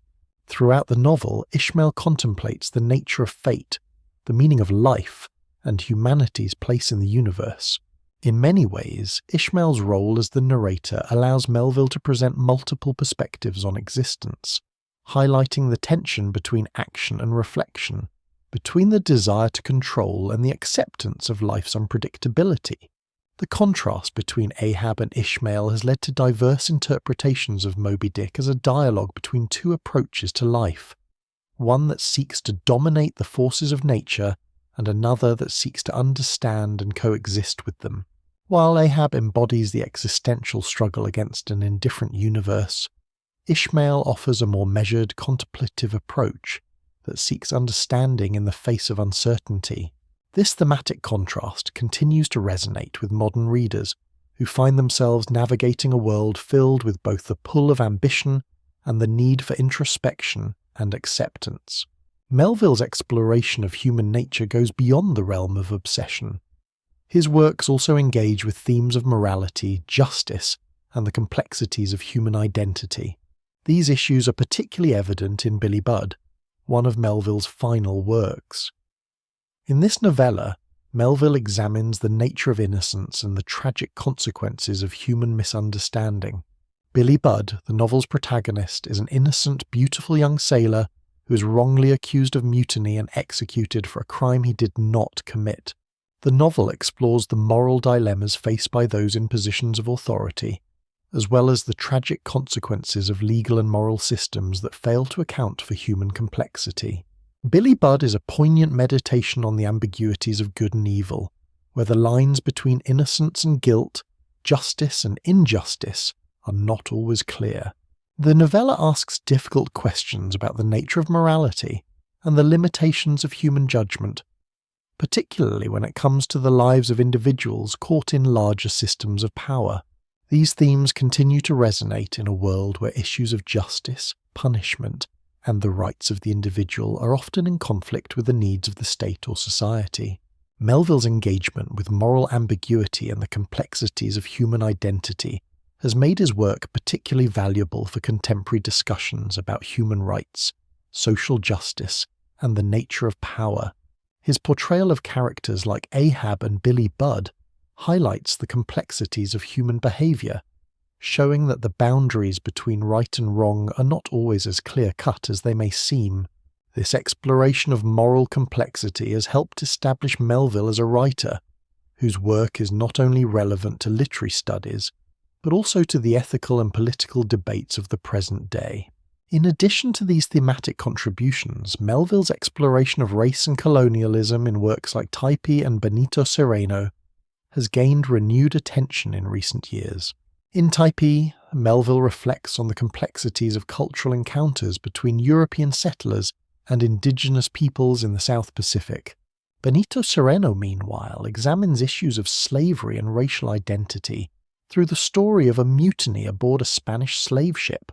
These works have been critically examined in light of modern discussions about race, colonialism, and the legacy of slavery in America. Melville's willingness to engage with these issues has made him a central figure in the literary exploration of race and colonial power dynamics.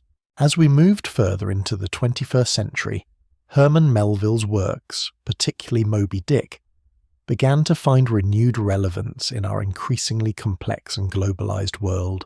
The philosophical themes Melville explored, particularly those centered around the human search for meaning in an indifferent universe, have resonated strongly in an age marked by rapid technological advancements, climate change, social upheaval, and an increasingly uncertain future. Melville's works, with their focus on human struggle, obsession, and existential questioning, continue to engage with the very questions that dominate contemporary life. The existential questions raised in Moby Dick, such as the nature of fate, the limits of human knowledge, and the tension between individual desires and the overwhelming forces of nature, have continued to captivate readers, particularly in the context of modern existential thought. As we grapple with questions of identity, purpose, and the meaning of our existence in a world that often seems chaotic and uncertain, Melville's exploration of Ahab's obsession with the white whale serves as a powerful metaphor for the human tendency to cling to unattainable goals or ideals, even at great personal cost. In a world where the pace of change often feels overwhelming, where technology and innovation seem to provide constant disruption, Melville's work serves as a reminder of the timeless nature of the human struggle. Just as Ahab confronts the vast and unpredictable ocean We too face forces beyond our control. Climate change, political instability, and the moral and ethical challenges posed by new technologies are just a few examples of the larger, seemingly unknowable forces that shape our lives.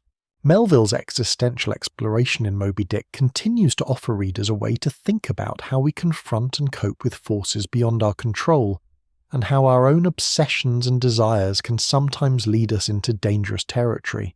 Melville's legacy has also been shaped by his treatment of humanity's relationship with the natural world, particularly in the context of modern environmentalism.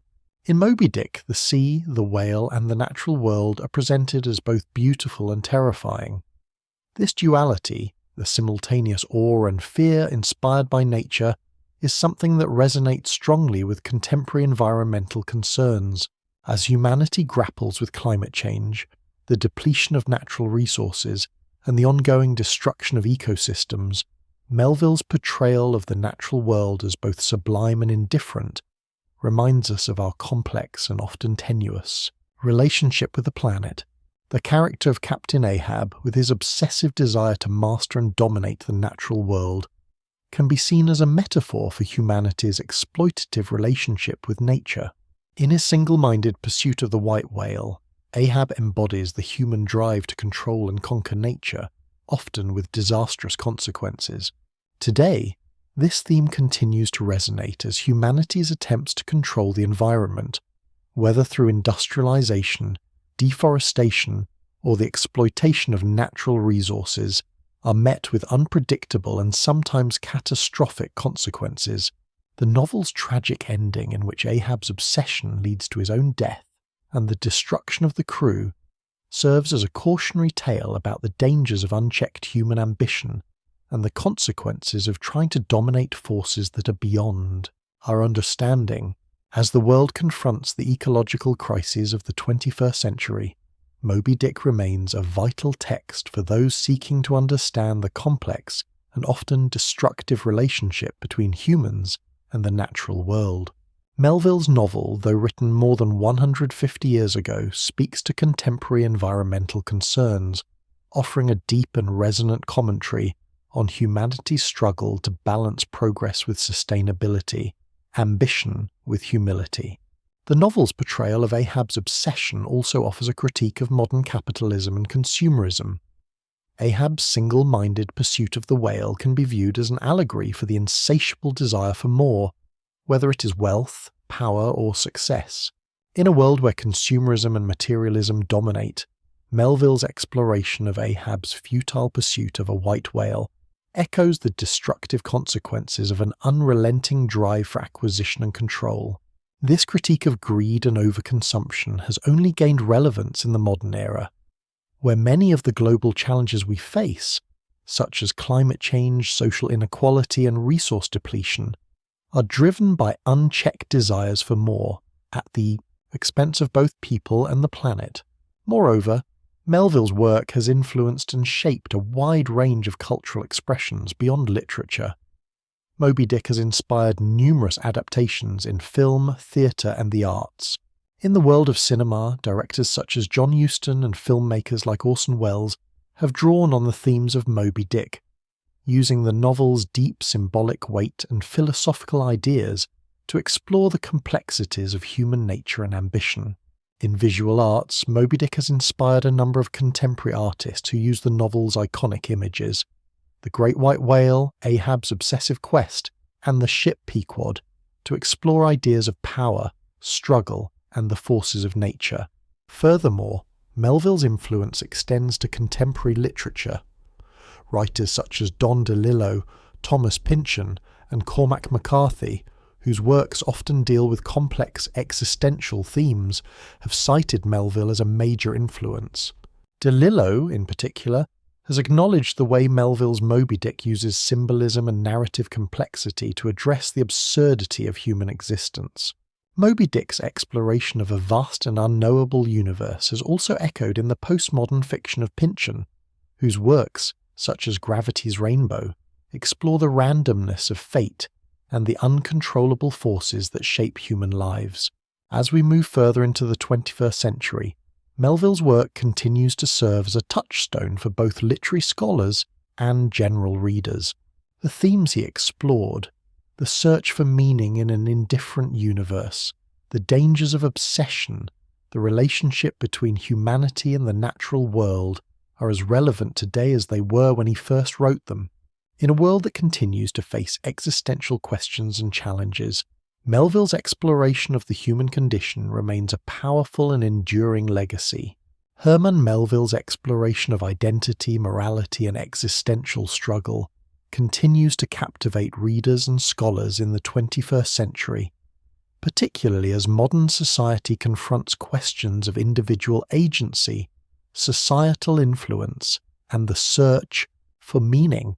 In an era marked by complex global challenges, including the quest for personal and collective identity, Melville's works resonate as deeply as ever.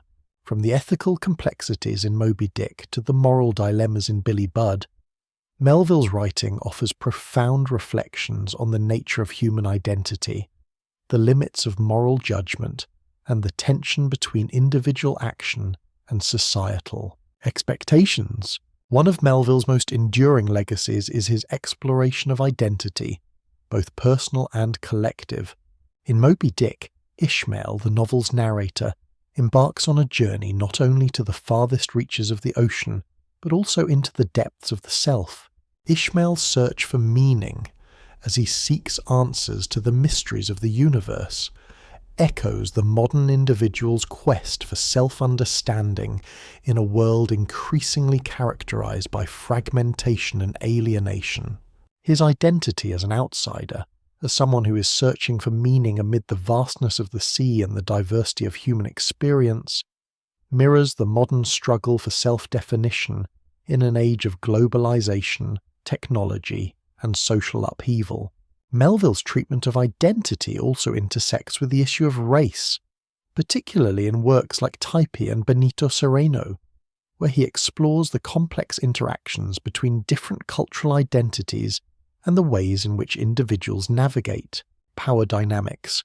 In Typee, Melville reflects on the cultural clash between European colonizers and indigenous people, while in Benito Sereno he examines the dynamics of slavery and resistance.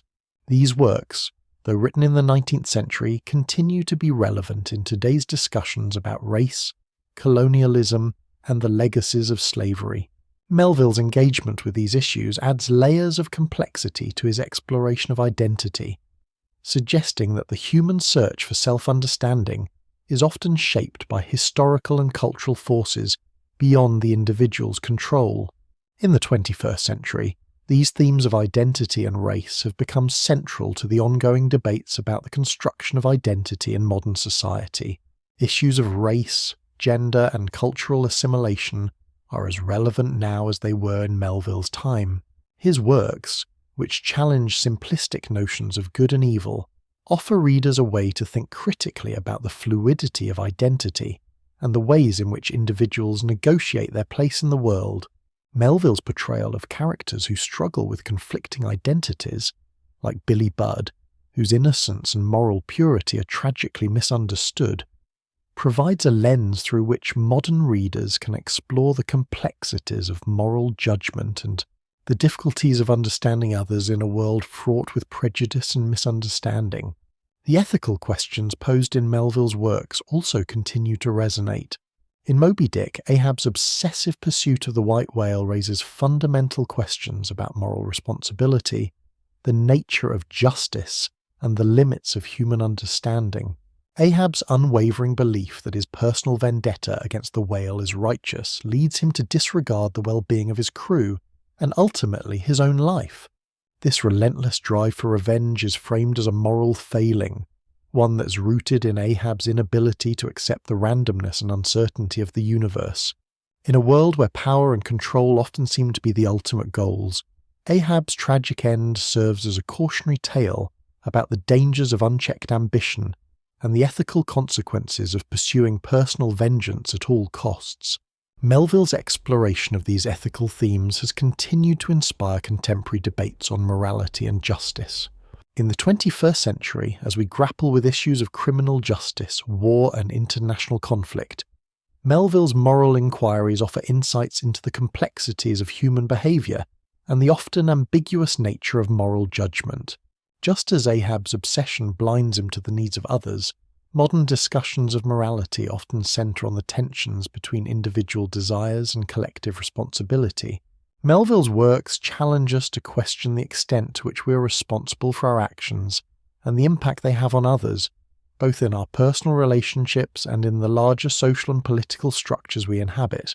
Additionally, the moral and philosophical ambiguity in Moby Dick and Billy Budd provides fertile ground for contemporary discussions on justice, innocence, and guilt. In Billy Budd, the young sailor's tragic fate highlights the complexities of moral decision-making in the face of authority and power. The novella questions the reliability of human judgment and the ways in which individuals are judged by society.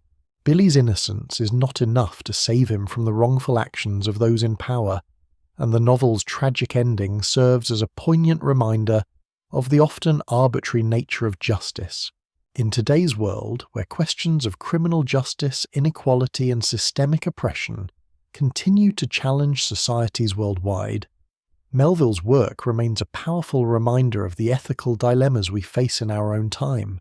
Melville's exploration of moral complexity also intersects with modern existentialism, particularly the search for meaning in a seemingly indifferent universe. The idea that individuals must confront the vastness and randomness of existence, a theme that permeates much of Moby Dick, continues to resonate in the 21st century. In a world that is increasingly defined by existential uncertainties, Melville's characters, particularly Ahab, stand as representations of humanity's ceaseless pursuit of meaning and purpose. This quest, however, is fraught with challenges, as it often leads to obsession and despair, much like Ahab's relentless pursuit of the whale. The novel's portrayal of the overwhelming power of nature and the limits of human control continues to be deeply relevant in an era marked by environmental crises and the increasing recognition of humanity's fragility in the face of nature's vastness. Ahab's battle against Moby Dick is not just a fight between man and whale. It is a symbolic confrontation between human arrogance and the uncontrollable forces of nature. In the face of climate change, natural disasters, and ecological collapse, Melville's depiction of Ahab's doomed quest offers a powerful metaphor for humanity's struggle to assert control over forces much greater than itself. Herman Melville's works, particularly Moby Dick and Billy Budd, continue to serve as powerful reflections on life and death, themes that remain as relevant in the 21st century as they were when he wrote them. His exploration of the inevitability of death, the nature of fate, and the human desire to make sense of life's transience speaks directly to contemporary concerns, where issues of mortality, existential questioning, and the fear of the unknown still dominate much of our cultural consciousness. In Moby Dick, Melville presents death not merely as a natural end, but as a profound philosophical question that challenges human understanding. The novel's central character, Captain Ahab, embarks on a quest that is not only about vengeance against the white whale, but about asserting some measure of control over death itself. Ahab's obsession with Moby Dick is, in many ways, a reflection of humanity's broader struggle to come to terms with death and the unknowable forces of the universe. Ahab believes that by defeating the whale he can overcome the cosmic indifference that he perceives in the world, but in the end it is his obsession with death and destruction that leads to his own demise, suggesting that the attempt to master death ultimately leads to the destruction of the self. Ahab's struggle against the whale has been interpreted as a symbol of humanity's desire to conquer death, to assert dominance over a force that, by nature, cannot be controlled. Melville's portrayal of Ahab's tragic flaw, the inability to accept the inevitability of death, has resonated with readers for generations, especially as modern culture continues to grapple with issues of mortality. In the 21st century, where advancements in medicine, technology, and biotechnology continually push the boundaries of life extension, Ahab's pursuit of the whale represents the darker side of humanity's desire to transcend the limits of the body and the natural world. His single-minded drive is an allegory for the dangers of trying to escape the inevitabilities of life, such as aging and death, without accepting the natural limits that define human existence. Melville's depiction of death in Moby Dick is not limited to Ahab's obsessive quest, but extends throughout the novel in the form of the various characters who encounter death in different ways. Ishmael, the novel's reflective narrator, presents a more passive approach to death, one that involves accepting it as an inevitable part of the human condition. Ishmael's meditations on the sea, its vastness, and the creatures that inhabit it often lead him to consider the transient nature of life. In contrast to Ahab's struggle to control fate, Ishmael accepts the sea's indifference to human life. For Ishmael, death is a part of the larger cosmic order, one that must be understood rather than fought against. His survival at the end of the novel, while Ahab and the crew perish, highlights the notion that life, like the sea, is unpredictable, and that human agency is often powerless in the face of larger forces.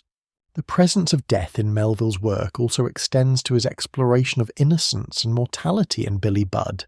This novella, completed in the last years of Melville's life, explores the tragic consequences of misunderstanding and misjudgment in the context of a naval ship. Billy Budd, the young sailor who's described as physically perfect and morally innocent, represents a kind of purity that is tragically destroyed by the rigid structures of authority. The story centers around his wrongful execution for a crime he did not commit. And Melville's portrayal of this innocent death raises deep questions about justice, innocence, and the limits of human understanding. Billy's death, at the hands of Captain Vere, who is morally conflicted but bound by duty, highlights the paradox of innocence being destroyed by the very systems that are supposed to protect it. In Billy Budd, death is portrayed as both a tragic inevitability and a moral question. Billy's untimely death underscores the complexity of moral decisions and the way in which individuals are often subjected to forces beyond their control. In this case, the hierarchical structure of the naval ship, with its emphasis on duty and obedience, leads to a miscarriage of justice and the tragic death of an innocent man. For Melville, this death serves as a critique of the systems that govern human behaviour, and a reflection on the ways in which our actions often lead to unintended and irreversible consequences. Billy Budd also raises important questions about the nature of power and the extent to which those in authority are responsible for the lives of others. Captain Vere's decision to execute Billy Budd, despite his moral hesitations, speaks to the limits of individual agency within larger systems of power. In a way, Billy Budd complements the themes of fate and mortality explored in Moby Dick, as it underscores the tension between human agency and the larger, often indifferent structures that shape human lives. In a world governed by laws, systems, and expectations, individuals like Billy Budd and Captain Ahab struggle to reconcile their own desires with the forces that seek to control them. The theme of mortality, both in its inevitability and its moral complexity, continues to resonate in the 21st century.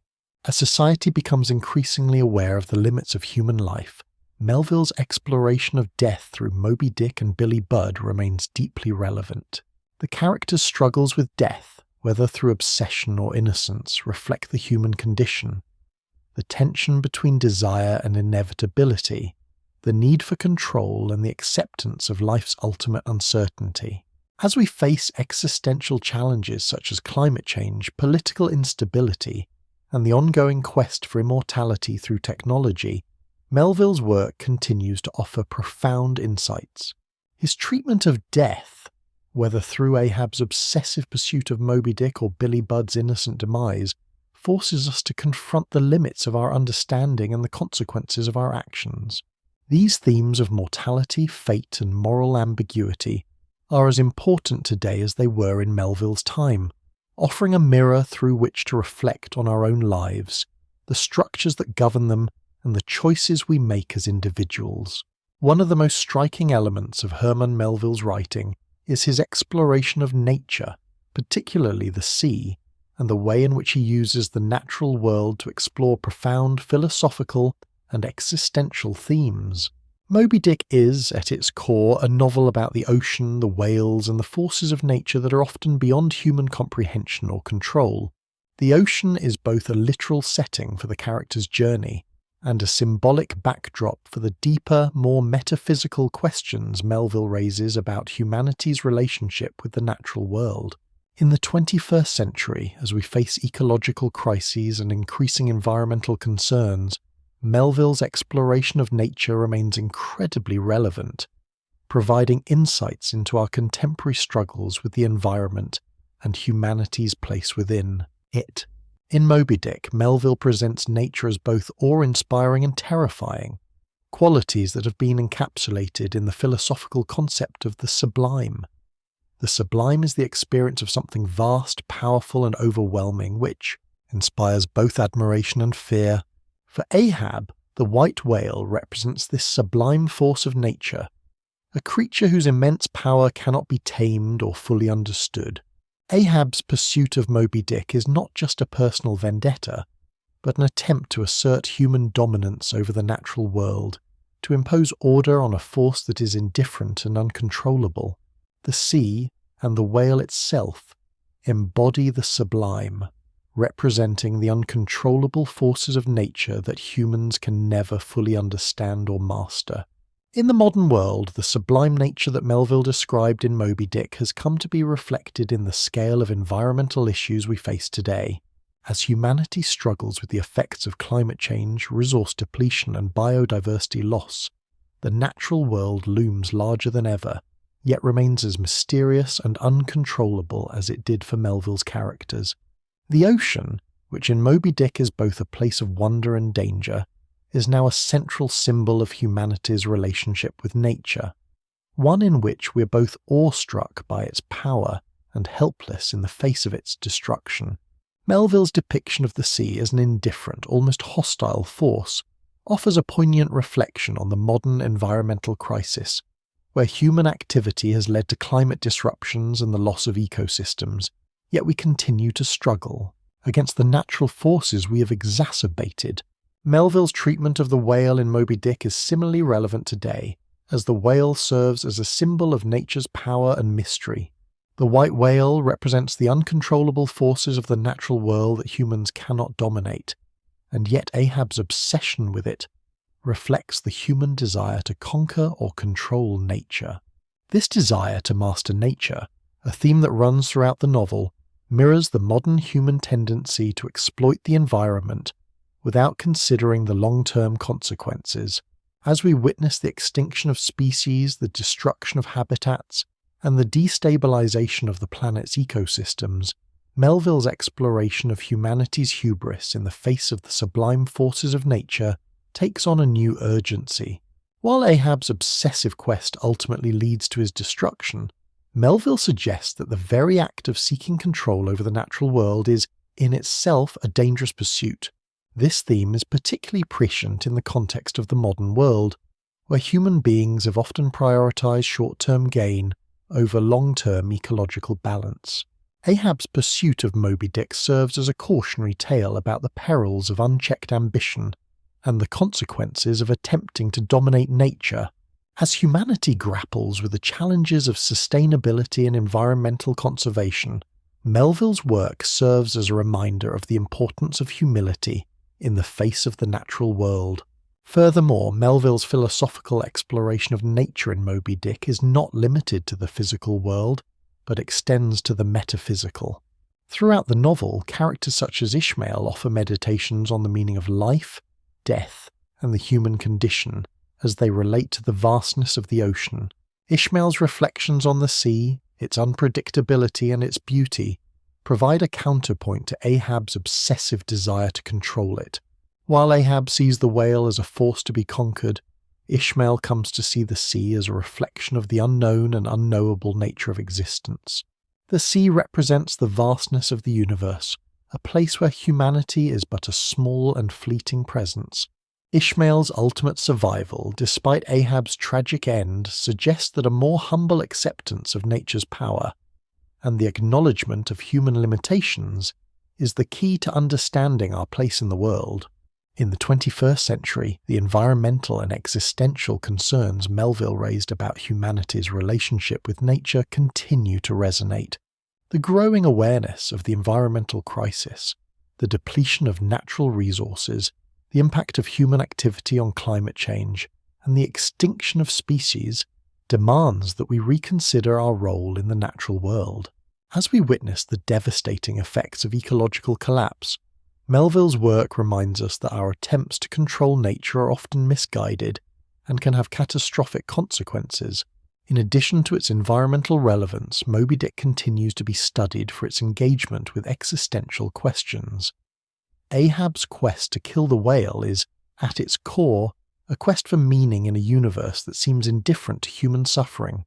Ahab's refusal to accept the randomness of existence and his desire to impose his will on the world reflect the modern human struggle to find purpose and meaning in a world that offers no easy answers. The modern world, characterized by rapid technological change, political uncertainty, and environmental challenges, often leaves individuals searching for meaning in a chaotic and unpredictable universe. Ahab's struggle is a metaphor for the human condition itself, our desire to make sense of a world that frequently defies explanation. In the face of these modern challenges, Melville's exploration of the human struggle to find meaning in the vastness of the universe offers a powerful framework for understanding the anxieties of the contemporary world. The tension between human ambition and the uncontrollable forces of nature remains a central concern as humanity continues to grapple with questions of sustainability, ethics, and our place in the natural world. Herman Melville's works, especially Moby Dick and Billy Budd, have long been seen as profound explorations of the tension between the individual and society.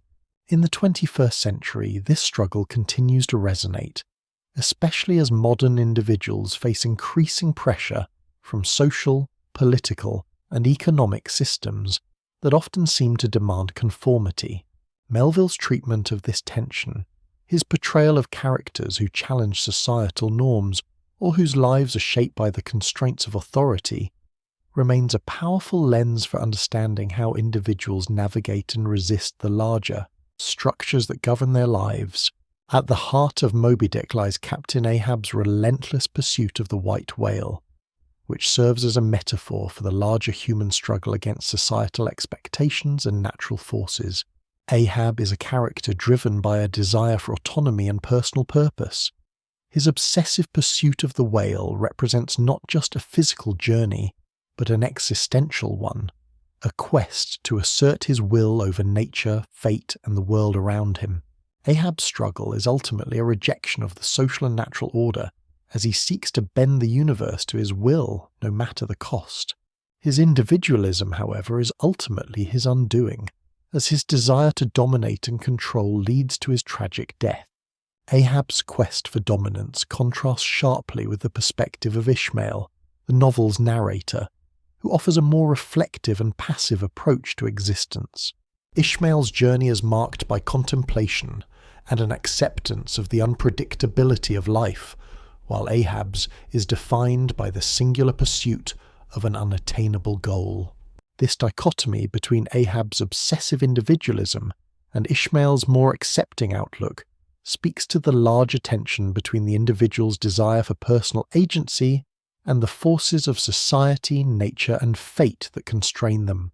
In the modern context, Ahab's struggle against the whale can be seen as a metaphor for the individual's conflict with societal expectations. Ahab's refusal to submit to the norms of his time, his rejection of social structures, and his quest to assert his own power over the world are all traits that many modern individuals can relate to. In a world that increasingly values individual success, personal achievement, and self-expression, Melville's portrayal of Ahab's obsessive drive speaks to the ways in which the pursuit of personal goals can often conflict with the broader structures of society and the limits imposed by the natural world. However, Moby Dick also offers a cautionary tale about the dangers of unbridled individualism. Ahab's disregard for the well-being of his crew, his inability to recognize the limits of human power, and his ultimate downfall illustrate the consequences of prioritizing personal desire over the collective good. In today's world, where issues of social responsibility, collective action, and ethical decision-making are at the forefront of global challenges, Ahab's tragic end serves as a warning about the potential dangers of pursuing individual goals without considering the impact on others and the larger society. Billy Budd similarly grapples with the tension between the individual and society, though in a different context. Billy, a young and innocent sailor, represents the ideal of purity and moral goodness, yet his tragic death at the hands of Captain Vere underscores the harsh realities of military and societal structures. Billy's inability to communicate his innocence and his ultimate execution for a crime he did not commit reflect the ways in which individuals who do not conform to societal norms or who cannot navigate the complex power dynamics of their environment are often punished. Billy's innocence, juxtaposed with the moral ambiguity of Captain Vere, raises important questions about the nature of justice and the role of authority in shaping moral decisions. Vere, who is torn between his duty as a captain and his recognition of Billy's goodness, ultimately chooses to adhere to the rigid structure of military law, sacrificing Billy for the sake of maintaining order. This tension between the individual's moral goodness and the demands of authority speaks directly to contemporary concerns about justice, power, and the rights of the individual within larger societal systems. In a world where individuals are increasingly subject to the demands of authority, both political and economic, Melville's portrayal of Billy's tragic fate serves as a reminder of the importance of questioning the systems that govern our lives. Billy's innocence, which is misunderstood and ultimately destroyed by the forces of authority, symbolizes the fragility of individual agency in the face of institutional power. In contemporary society, where questions of police brutality, systemic injustice, and the abuse of power continue to dominate social and political discourse, Melville's examination of the individual's struggle against societal structures remains deeply relevant.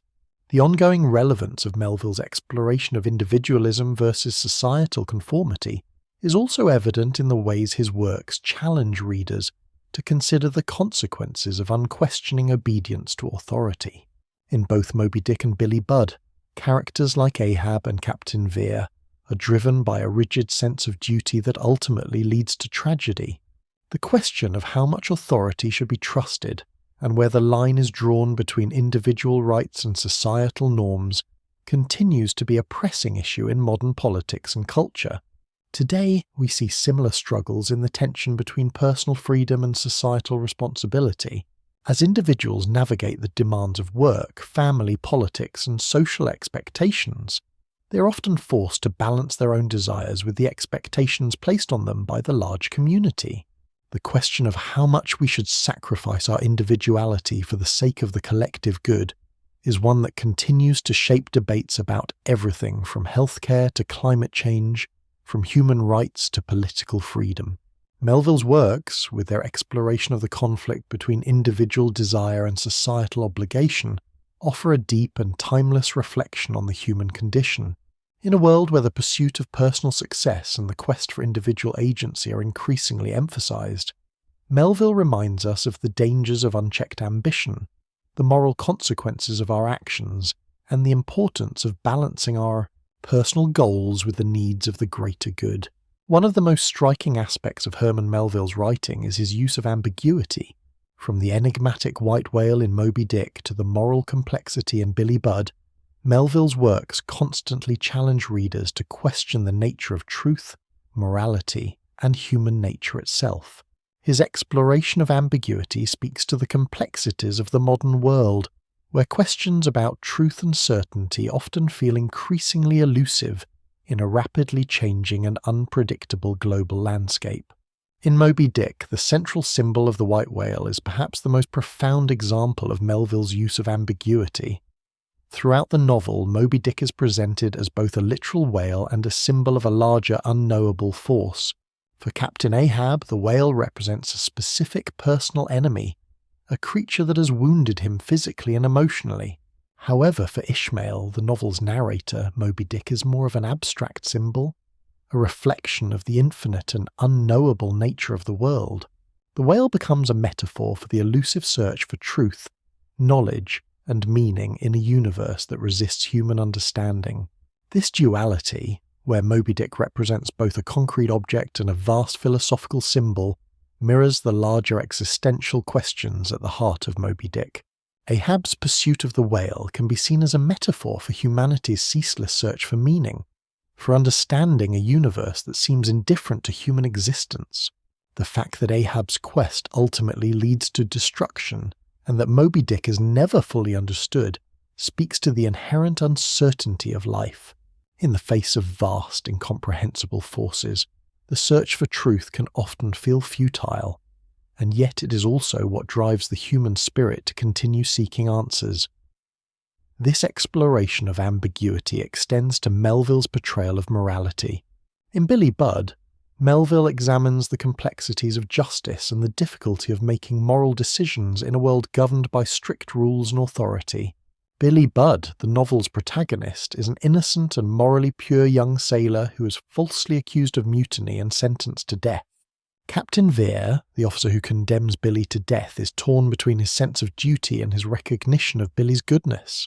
Vere's decision to follow the law, despite his moral misgivings, underscores the tension between legal justice and personal morality. The moral ambiguity in Billy Budd has been the subject of extensive scholarly discussion, with many readers grappling with the question of whether Vere's decision was justified. Melville does not provide clear answers about the nature of justice, or whether Billy's execution was truly necessary.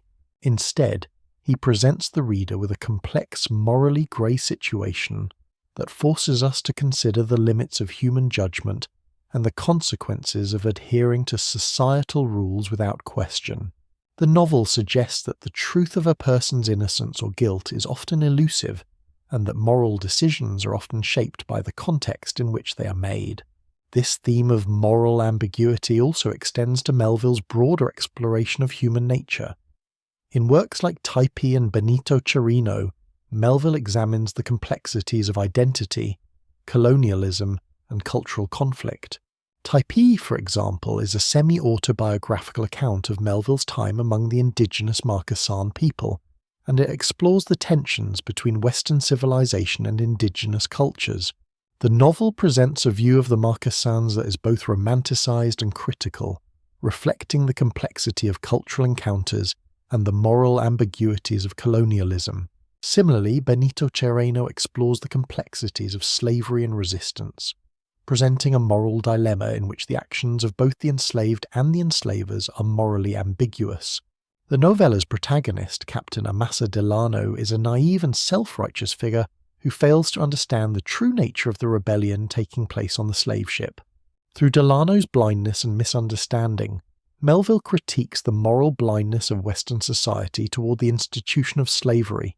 However, the novel also complicates this critique by presenting the enslaved characters as morally ambiguous figures whose actions are shaped by their own desire for freedom and revenge. Melville's engagement with moral ambiguity speaks to the difficulties of understanding human nature and the challenges of discerning the truth in complex situations. In a world where moral questions are often oversimplified or reduced to black and white terms, Melville's works remind us that truth and morality are often elusive and multifaceted. In contemporary society where issues such as race, justice, and power continue to dominate political and social discourse, Melville's exploration of ambiguity offers valuable insights into the complexities of human behavior and the difficulty of making ethical decisions in a morally complicated world.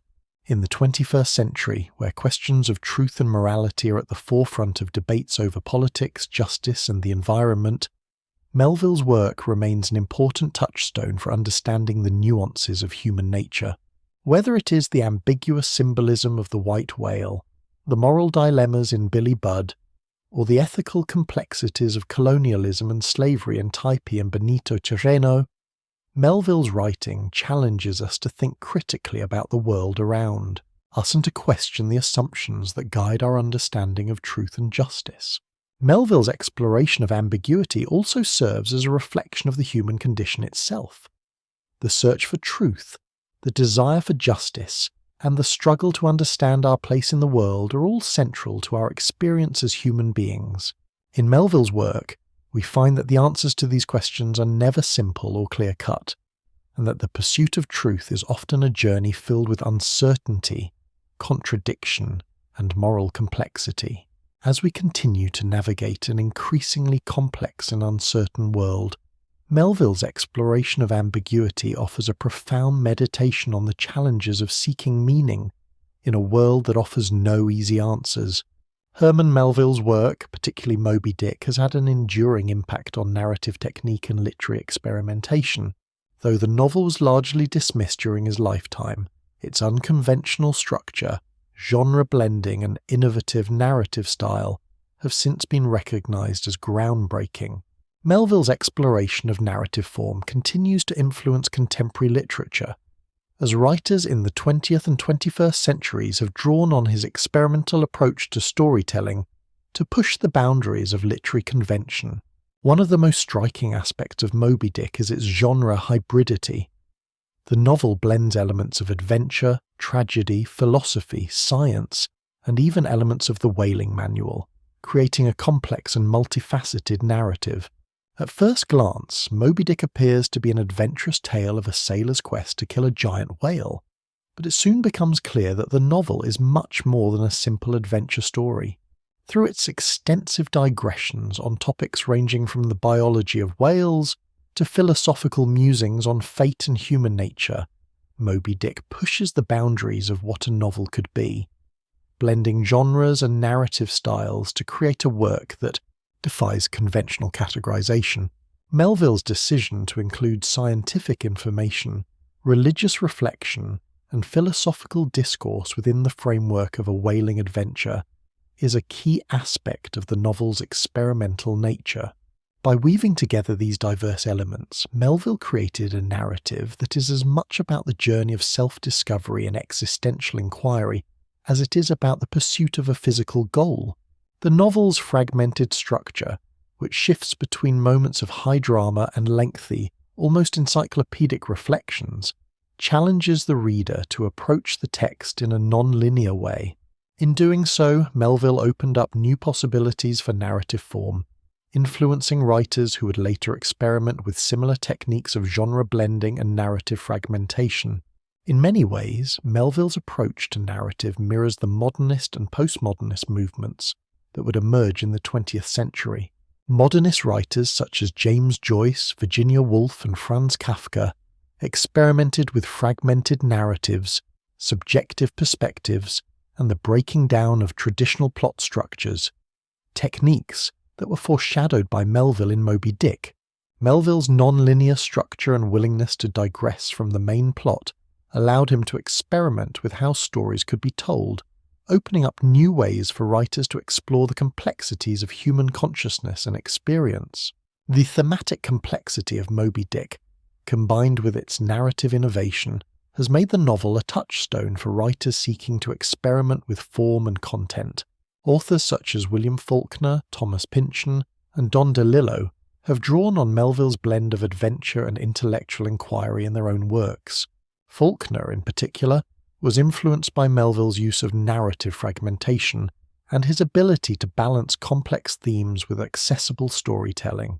In works like The Sound and The Fury and As I Lay Dying, Faulkner adopts a similarly fragmented narrative structure, giving voice to multiple perspectives and using non-linear storytelling to explore the inner workings of the human mind. Pynchon's novels, such as Gravity's Rainbow and The Crying of Lot 49, echo Melville's style of blending genres, creating sprawling, complex narratives that tackle profound philosophical questions while also engaging with popular culture, science, and history. Pynchon's use of a fragmented, sometimes erratic narrative style mirrors Melville's own in Moby Dick, where the reader is forced to navigate a dense, layered text that mixes narrative, dialogue, and philosophical reflection. Much like Melville's work, Pynchon's novels can be difficult to categorize, as they draw on a wide range of influences, including science fiction, history, and political analysis. In the realm of postmodern literature, Melville's influence is equally evident. Writers like Don DeLillo, who explores themes of media saturation, existential crisis, and the fragmentation of identity, owe much to Melville's exploration of the human psyche and his experimental narrative style. DeLillo's White Noise and Underworld both reflect Melville's approach to capturing the complexities of human experience through a fragmented, multi-voice narrative. The postmodern focus on irony, absurdity, and the search for meaning in a chaotic world owes much to the foundations laid by Melville in Moby Dick. In addition to his influence on narrative form, Melville's approach to character development has also been groundbreaking. Moby Dick is filled with complex, morally ambiguous characters, and the novel's focus on Ahab's obsession with the whale presents a deep psychological study of a man consumed by his desires. Ahab's singular pursuit of the whale, at the cost of everything else, serves as meditation on the dangers of unchecked ambition and the psychological toll of obsession. In this sense, Ahab is one of the earliest literary representations of the existential hero, an individual who faces the meaninglessness of existence and attempts to impose his own will on the world. The psychological complexity of Ahab, as well as the ambiguity of his motives, has been a key influence on later literary depictions of morally ambiguous characters. The postmodern tendency to explore characters who are driven by internal conflicts, contradictions, and self-destructive impulses can be traced back to Melville's portrayal of Ahab. Writers like William Gaddis, who delves into the lives of flawed, complex characters in works like The Recognitions, have followed in Melville's footsteps by creating protagonists whose actions are often dictated by inner turmoil rather than clear moral choices. Melville's literary innovation also extends to his ability to create powerful symbolism and metaphors that resonate beyond the pages of his novels. The white whale in Moby Dick is the most obvious example, but throughout his works, Melville uses symbols to reflect larger truths about the human condition. The whale is not just a literal animal, it represents the vast unknowable forces of nature, fate, and the human subconscious. The symbolism of the whale has been endlessly interpreted by critics, who see it as a metaphor for everything from the search for meaning in an indifferent universe to the destructive force of obsession.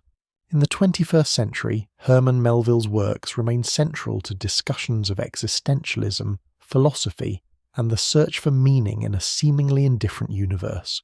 While the philosophical movement of existentialism emerged after Melville's time, his writing is widely regarded as a precursor to many of the themes that would later define existentialist thought, particularly through his exploration of obsession, free will, and humanity's struggle to confront the vast unknowns of existence.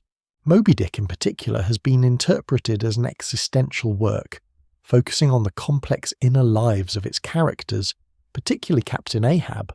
Ahab's obsession with the white whale, Moby Dick, symbolizes the human desire to impose order on a chaotic and unpredictable world.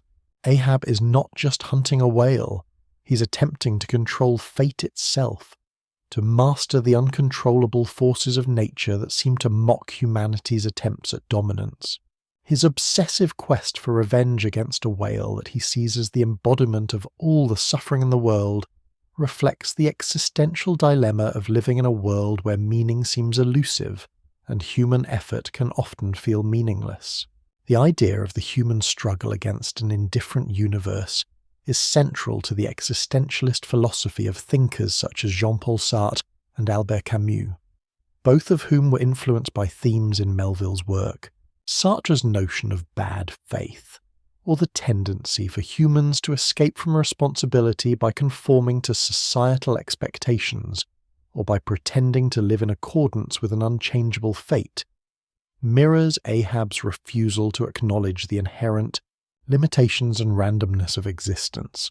Ahab's attempt to assert his will over the natural world, even in the face of overwhelming forces, exemplifies Sartre's view of the human tendency to resist accepting life's inherent ambiguity and unpredictability. Likewise, Camus' idea of the absurd, the conflict between humans' desire for meaning and the universe's lack of inherent meaning, echoes in Ahab's existential struggle. Camus argues that humans must confront the absurdity of life, acknowledging that meaning does not exist on its own, and that individuals must create their own purpose in an indifferent world. Ahab's quest to impose meaning on the chaos of the sea and his ultimate demise can be seen as a representation of the absurd struggle that humans face in their search for significance. In this light, Melville's portrayal of Ahab's tragic fate reflects the existential tension between the human need for purpose and the cold, indifferent universe. In addition to these existential themes, Melville's exploration of free will and its limits resonates with modern philosophical discussions. The tension between Ahab's autonomy and the inevitable forces of fate is a central aspect of Moby Dick. Ahab believes that he can bend the universe to his will, but his obsession ultimately leads to his downfall. This raises profound questions about the nature of free will. To what extent are individuals free to make their own choices, and to what extent are those choices determined by forces beyond their control? These questions are still central to contemporary philosophical debates on free will, determinism, and the nature of human agency. The psychological depth of Melville's characters further enhances the novel's existential dimension. Ahab, Ishmael, and the other members of the crew all grapple with the limits of human understanding and the burden of self-awareness. Ishmael, the narrator of Moby Dick, offers a more introspective view of existence. Throughout the novel, Ishmael reflects on his role in the crew's journey and contemplates larger questions of existence and fate. His more passive, reflective stance contrasts sharply with Ahab's obsessive, action-driven quest. Yet Ishmael's survival at the end of the novel, despite his detachment from Ahab's obsession, suggests that an acceptance of the mysteries of existence and a willingness to confront life's uncertainties may be the key to survival in a world that defies human understanding. Ishmael's survival also serves as a reminder of the importance of reflection and the ability to acknowledge one's limitations. In a world that often prioritizes action, ambition, and individual success, Melville's work suggests that there is value in self-awareness, acceptance of the unknown, and the recognition of human frailty.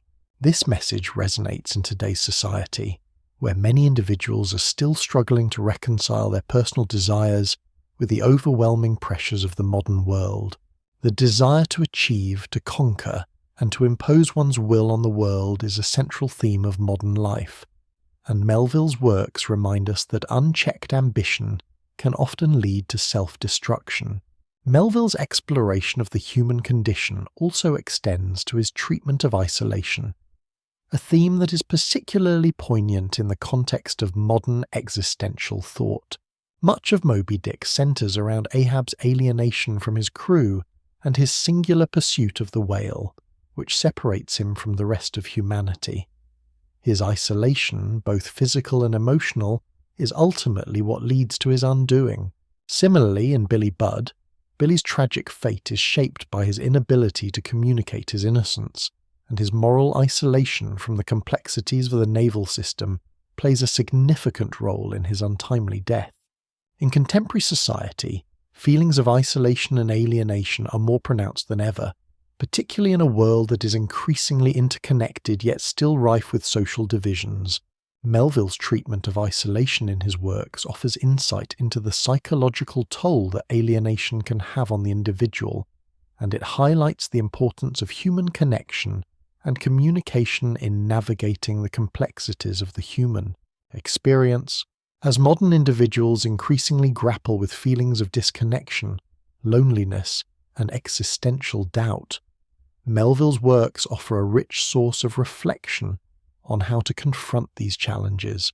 Herman Melville's works are rich with moral complexity and philosophical depth, particularly when it comes to the themes of justice and morality.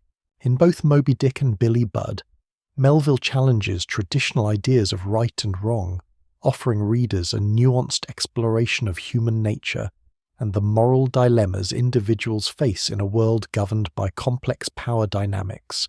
His treatment of justice and moral ambiguity continues to resonate today, especially as modern society grapples with issues of fairness, legality, and the balance of power in systems of justice.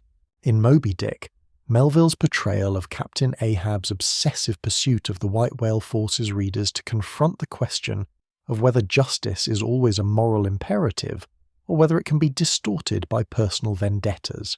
Ahab's desire for revenge against the whale, whom he blames for the loss of his leg, becomes a moral crusade, one that he justifies as righteous, despite its devastating consequences. Ahab's personal obsession with Moby Dick leads him to view the whale as an embodiment of all that is wrong with the world, and in his mind, seeking justice means eliminating this symbol of all that has harmed him. However, Ahab's relentless pursuit of justice at the expense of everything else, his crew, his ship, and even his own life, demonstrates the dangers of a narrow and self-centered view of morality. His actions, which may appear just from his perspective, ultimately become destructive to everyone around him. In this way, Melville critiques the concept of personal justice and suggests that individuals may not always have the moral clarity they believe they possess. The ambiguity of Ahab's quest for vengeance raises questions about the morality of personal justice and the consequences of seeking retribution without considering the broader impact on society and those around us. Melville's exploration of justice extends beyond Ahab's individual obsession and touches upon larger social and institutional questions. The Pequod itself can be seen as a microcosm of society, with Ahab as a leader who imposes his vision of justice on the rest of the crew. The crew members, who initially follow Ahab out of a sense of duty, slowly become complicit in his obsessive quest, even as they begin to realize the danger of their situation. This dynamic reflects the moral complexities of power and authority, and the ways in which individuals can be coerced into supporting actions that go against their better judgment, simply because they are following orders or adhering to a greater cause. Ahab's authority, though unquestioned at first, is ultimately shown to be morally flawed, and his crew's participation in his pursuit of the whale symbolizes the dangers of blind obedience to a leader, especially one whose sense of justice is tainted by obsession and personal grievance. The theme of moral ambiguity is also central to Melville's Billy Budd, which explores the complexities of justice in the context of military authority. Billy, a physically perfect and morally innocent sailor, is falsely accused of mutiny and sentenced to death by Captain Vere, who is forced to choose between his duty to the law and his recognition of Billy's innocence. The novella raises important questions about the nature of justice, especially when it comes to issues of duty, obedience, and the role of authority. Captain Vere's decision to execute Billy, despite knowing that Billy is innocent, highlights the moral dilemma of adhering to the letter of the law versus doing what is right according to one's personal sense of justice. Billy Budd is a tragic exploration of the limits of human understanding and the complexities of moral judgment. Melville presents Vere's decision as one that is made in good faith but ultimately flawed, as he prioritizes the stability of the naval system over the inherent goodness of Billy. This moral conflict, the tension between duty to the law and individual conscience, continues to be relevant in modern debates about the justice system and the ethical implications of legal decisions. In a world where legal systems often prioritize procedural correctness over the humanity of individuals, Melville's exploration of this moral dilemma serves as a reminder of the ethical costs of blind adherence to authority and the importance of compassion and personal judgment in moral decision-making. The novella also touches on the theme of innocence and how it is perceived in a morally complex world. Billy's purity, which is initially seen as a virtue, ultimately becomes the very thing that leads to his downfall.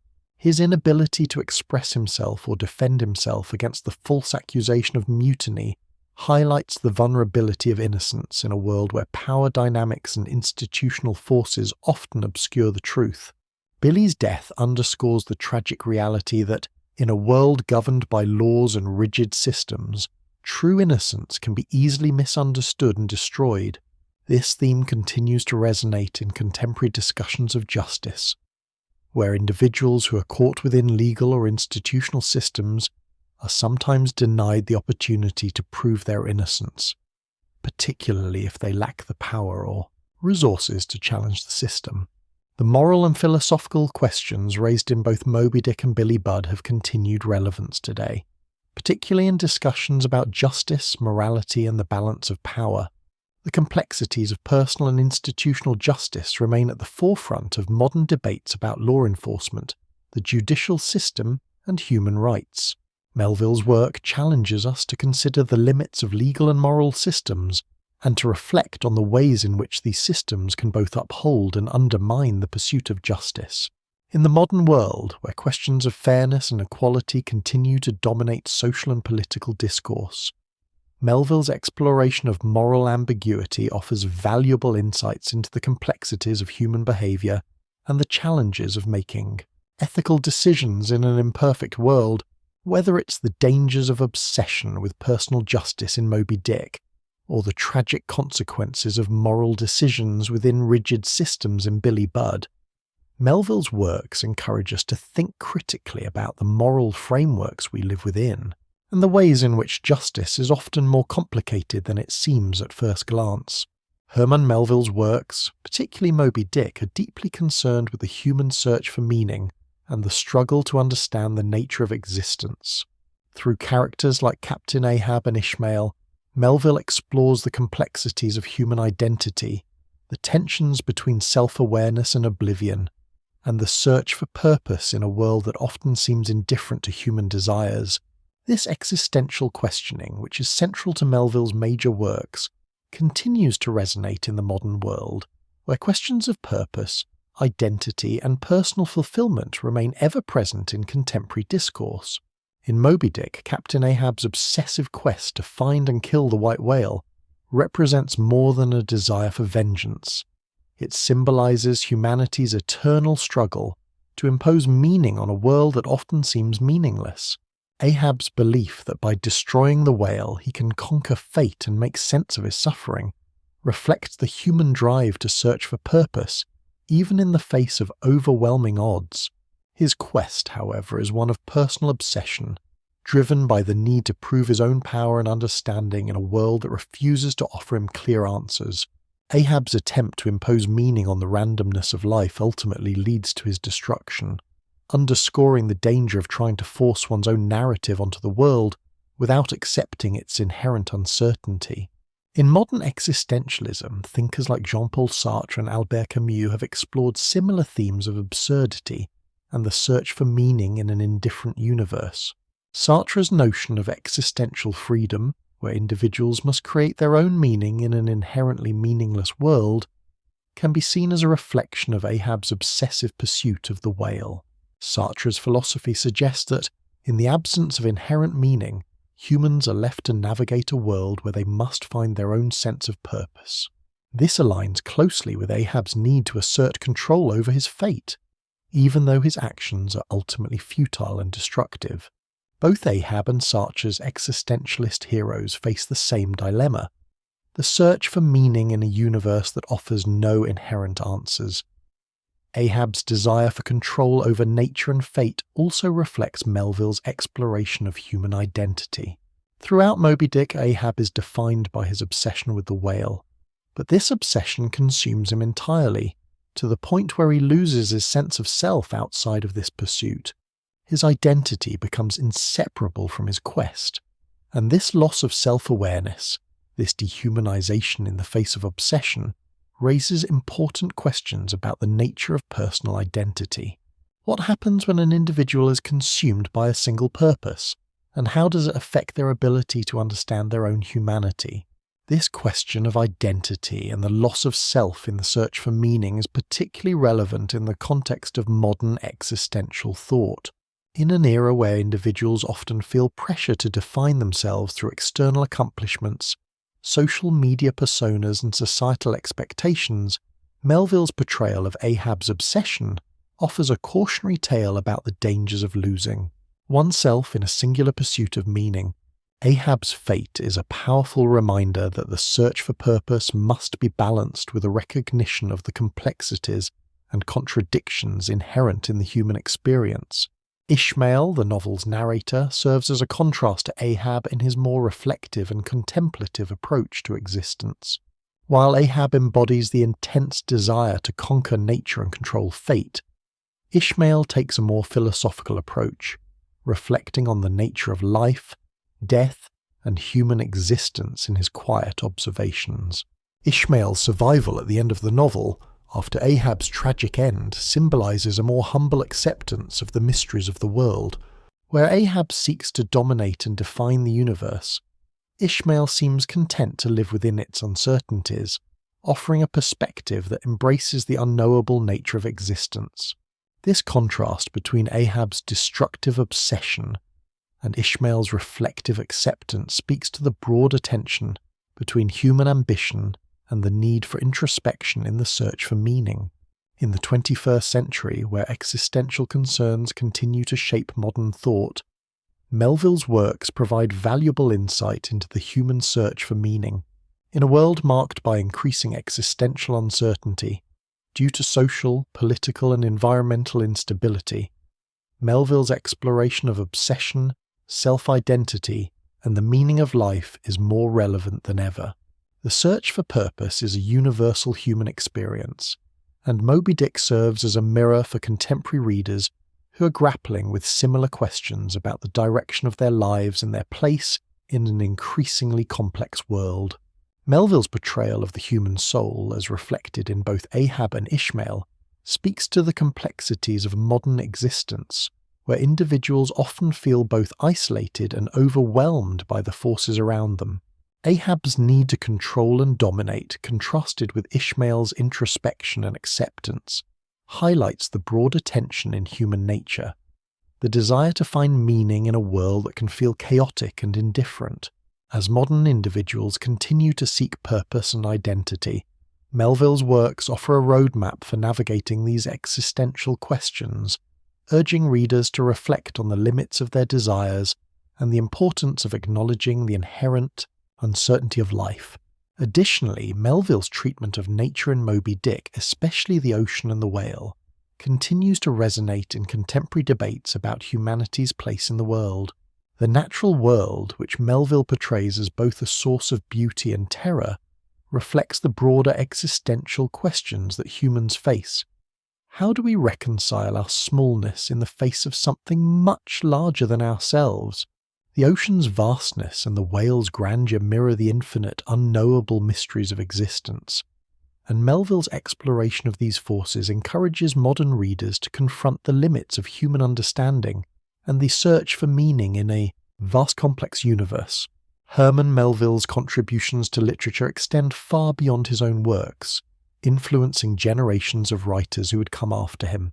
Moby Dick in particular has become a landmark in the history of literature, not only for its thematic depth, but also for its radical narrative structure, innovative style, and blend of genres. While Melville was largely neglected by mainstream literary circles during his lifetime, his influence on modern literature cannot be overstated. From the early 20th century onwards, Melville's exploration of the human condition, his symbolic use of nature, and his blend of philosophical and literary experimentation have shaped many of the most important writers in both the American and global literary traditions.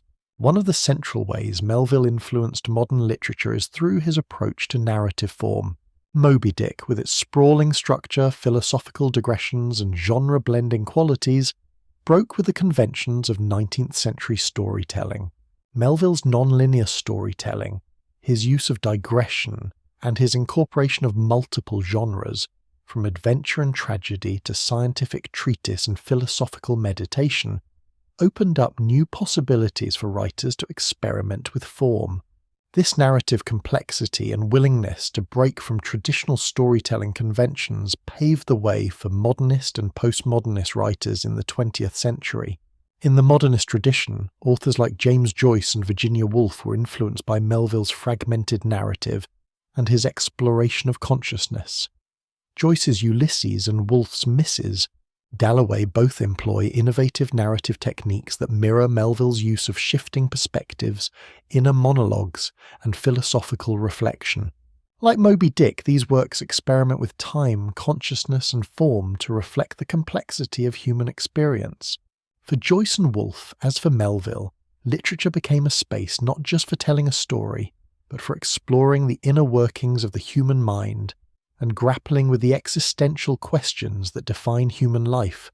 Melville's influence is also evident in the works of 20th century American writers such as William Faulkner and Thomas Pynchon. Faulkner's The Sound and the Fury and As I Lay Dying draw on Melville's ability to capture the complexity of human emotion and experience, using fragmented stream-of-consciousness narratives to explore themes of obsession, memory, and the search for meaning. Faulkner, like Melville, delves into the depths of the human soul, exploring characters who are often grappling with their own destructive impulses and personal demons.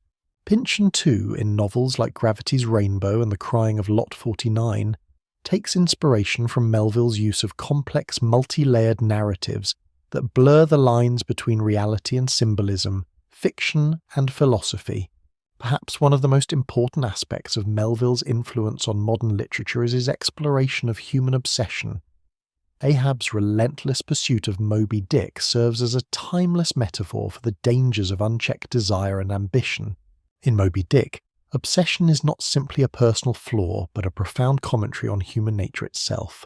This theme of obsessive pursuit has had a lasting impact on literature, influencing countless characters in modern fiction who are similarly consumed by their desires, whether for power, revenge, or understanding. The idea that the pursuit of a singular goal, without consideration for the broader consequences, is often destructive, is a theme that resonates with modern readers, especially in a world where the pursuit of individual success often comes at the cost of relationships, well-being, and even ethical considerations. Melville's exploration of the human struggle with fate, free will, and identity also continues to resonate in contemporary literature. Ahab's belief that he can control his destiny, even in the face of overwhelming natural forces, mirrors the struggles of modern characters who grapple with their own sense of agency. Whether in works of fiction, philosophy, or film, the existential question of how much control we truly have over our lives remains a central theme. In a world where so much seems beyond individual control, whether due to social, political, or environmental forces, Melville's exploration of this tension remains a powerful touchstone for modern storytellers. Furthermore, Melville's symbolic use of nature, particularly the ocean, has inspired a rich tradition of literature that seeks to explore humanity's relationship with the natural world. The sea in Moby Dick is not just a setting, but a symbol of the vast, unpredictable forces of nature that are beyond human understanding and control. The whale, in its mysterious and powerful nature, is a symbol of the sublime, a force that both awe and terror inspire. Writers such as Cormac McCarthy and Jeanette Winterson have continued to explore this theme in their own work, using nature and the natural world as both a literal and metaphorical space to explore human existence and struggle. McCarthy's The Road and Winterson's The Passion both reflect on humanity's relationship with nature and the existential challenges that arise when people confront forces larger than themselves. Beyond the individual pursuit of meaning, Melville's work also explores the ways in which individuals navigate their place within larger societal and institutional systems. The Pequod in Moby Dick becomes a microcosm of society, with Ahab representing the single-minded, charismatic leader who imposes his vision on others, while the crew members, though initially complicit in his mission, become increasingly aware of the consequences of their actions. This theme of the individual versus society is also explored in Billy Budd, where the innocent Billy is destroyed by the rigid structures of naval authority, raising questions about the cost of conformity and the limitations of moral and legal systems. In a world where issues of power, authority, and resistance continue to dominate social and political discourse, Melville's exploration of these themes remains deeply relevant. The ways in which Melville's works continue to inspire modern literature both in terms of narrative form and thematic exploration, demonstrate the enduring relevance of his ideas. Through his complex characters, innovative use of genre and form, and exploration of deep philosophical questions, Melville has left an indelible mark on literature that continues to shape contemporary storytelling.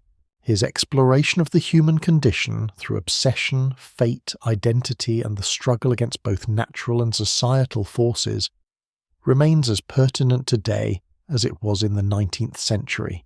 Herman Melville, once overlooked and even dismissed by critics and readers during his lifetime, has ascended to the status of one of the most important writers in American and world literature. His works, particularly Moby Dick, have undergone a remarkable transformation in how they are perceived, and Melville is now regarded as a literary giant whose exploration of the human condition, nature, and the search for meaning continues to resonate with readers across generations.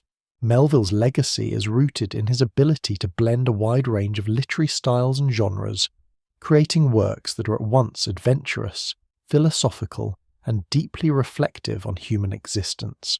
Moby Dick remains his most significant achievement, a work that blends action and reflection, mythology and science, personal obsession, and universal themes of life, death, and the unknown. At the heart of Moby Dick is the figure of Captain Ahab, whose relentless pursuit of the whale symbolizes humanity's ceaseless struggle for meaning and control in an indifferent and often hostile universe. Ahab's tragic obsession and the novel's philosophical and existential themes have made Moby Dick one of the defining works of American literature. Melville's works were not immediately recognized for their depth or significance. During his lifetime, Moby Dick was met with confusion and mixed reviews, and Melville's later works were largely ignored by the literary establishment. However, as the 20th century progressed, Melville's literary stature grew steadily. The modernist movement, which sought to break free from traditional narrative forms, found inspiration in Melville's experimental approach to storytelling. Writers such as William Faulkner, Thomas Pynchon, and Don DeLillo all acknowledged the influence of Melville's blend of philosophical reflection, complex narrative structures, and deep engagement with the human psyche. In the latter half of the 20th century, Moby Dick became an essential part of the American literary canon, studied and admired for its complexity and its unflinching exploration of the human experience. Literary scholars began to appreciate Melville's work as a precursor to modernism and postmodernism, recognizing his ability to blend genres, manipulate narrative structures, and confront the most profound philosophical questions of existence.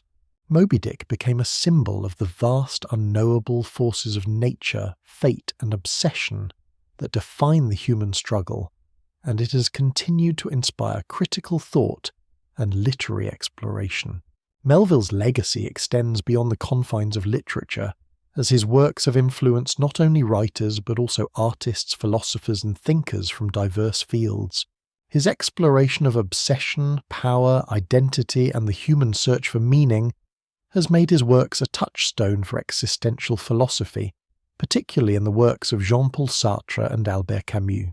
Ahab's relentless pursuit of the whale embodies the existential struggle to assert meaning and control in an indifferent universe, and his tragic end serves as a poignant reminder of the limits of human agency in the face of overwhelming forces. In addition to his philosophical contributions, Melville's influence extends to the arts and popular culture. Moby Dick has been adapted into numerous films, plays, and visual artworks, and the image of Captain Ahab chasing the white whale has become an enduring symbol of obsession, revenge, and the futility of human endeavour. These adaptations continue to keep Melville's themes alive, translating his complex and often abstract ideas into new forms and reaching wider audiences. From the silver screen to the stage, Melville's vision of humanity's battle against fate and nature remains a central motif in artistic interpretations of the human condition. Despite his initial struggles for recognition, Melville's place in literary history is now firmly established. His works continue to be studied, admired, and reinterpreted by scholars and readers alike, and his exploration of the complexities of the human soul, the mysteries of existence, and the tensions between nature and human ambition remain as relevant today as ever. His works have transcended their original context and have become timeless reflections on the human experience, offering profound insights into the contradictions and complexities of human nature. Melville's legacy also speaks to the power of literature to explore the deepest questions of existence and to challenge conventional ways of thinking. Moby Dick is a novel that resists easy interpretation and invites readers to engage with it in an active and thoughtful way. It is a work that demands reflection, that asks readers to confront the mysteries of the world and the limits of human knowledge. This capacity to provoke deep thought and introspection is what continues to make Melville's works a vital part of the literary canon. As we move further into the 21st century, Melville's influence shows no signs of diminishing.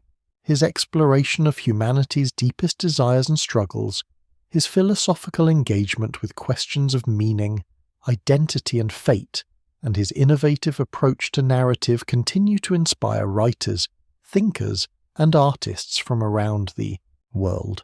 Melville's work remains as relevant today as it was in the 19th century, offering timeless insights into the human condition and the search for meaning in an often bewildering and chaotic world.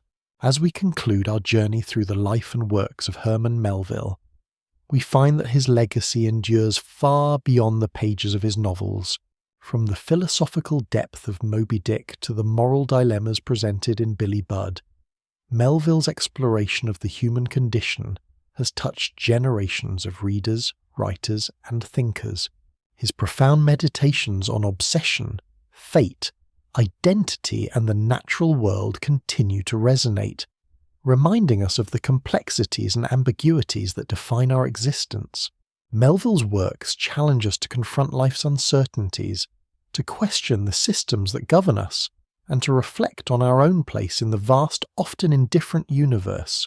In a world that still grapples with existential concerns, social justice, and the search for meaning, Melville's exploration of these themes remains as relevant as ever. The literary and philosophical contributions Melville made in the 19th century have shaped modern literature and thought in ways that continue to echo across time.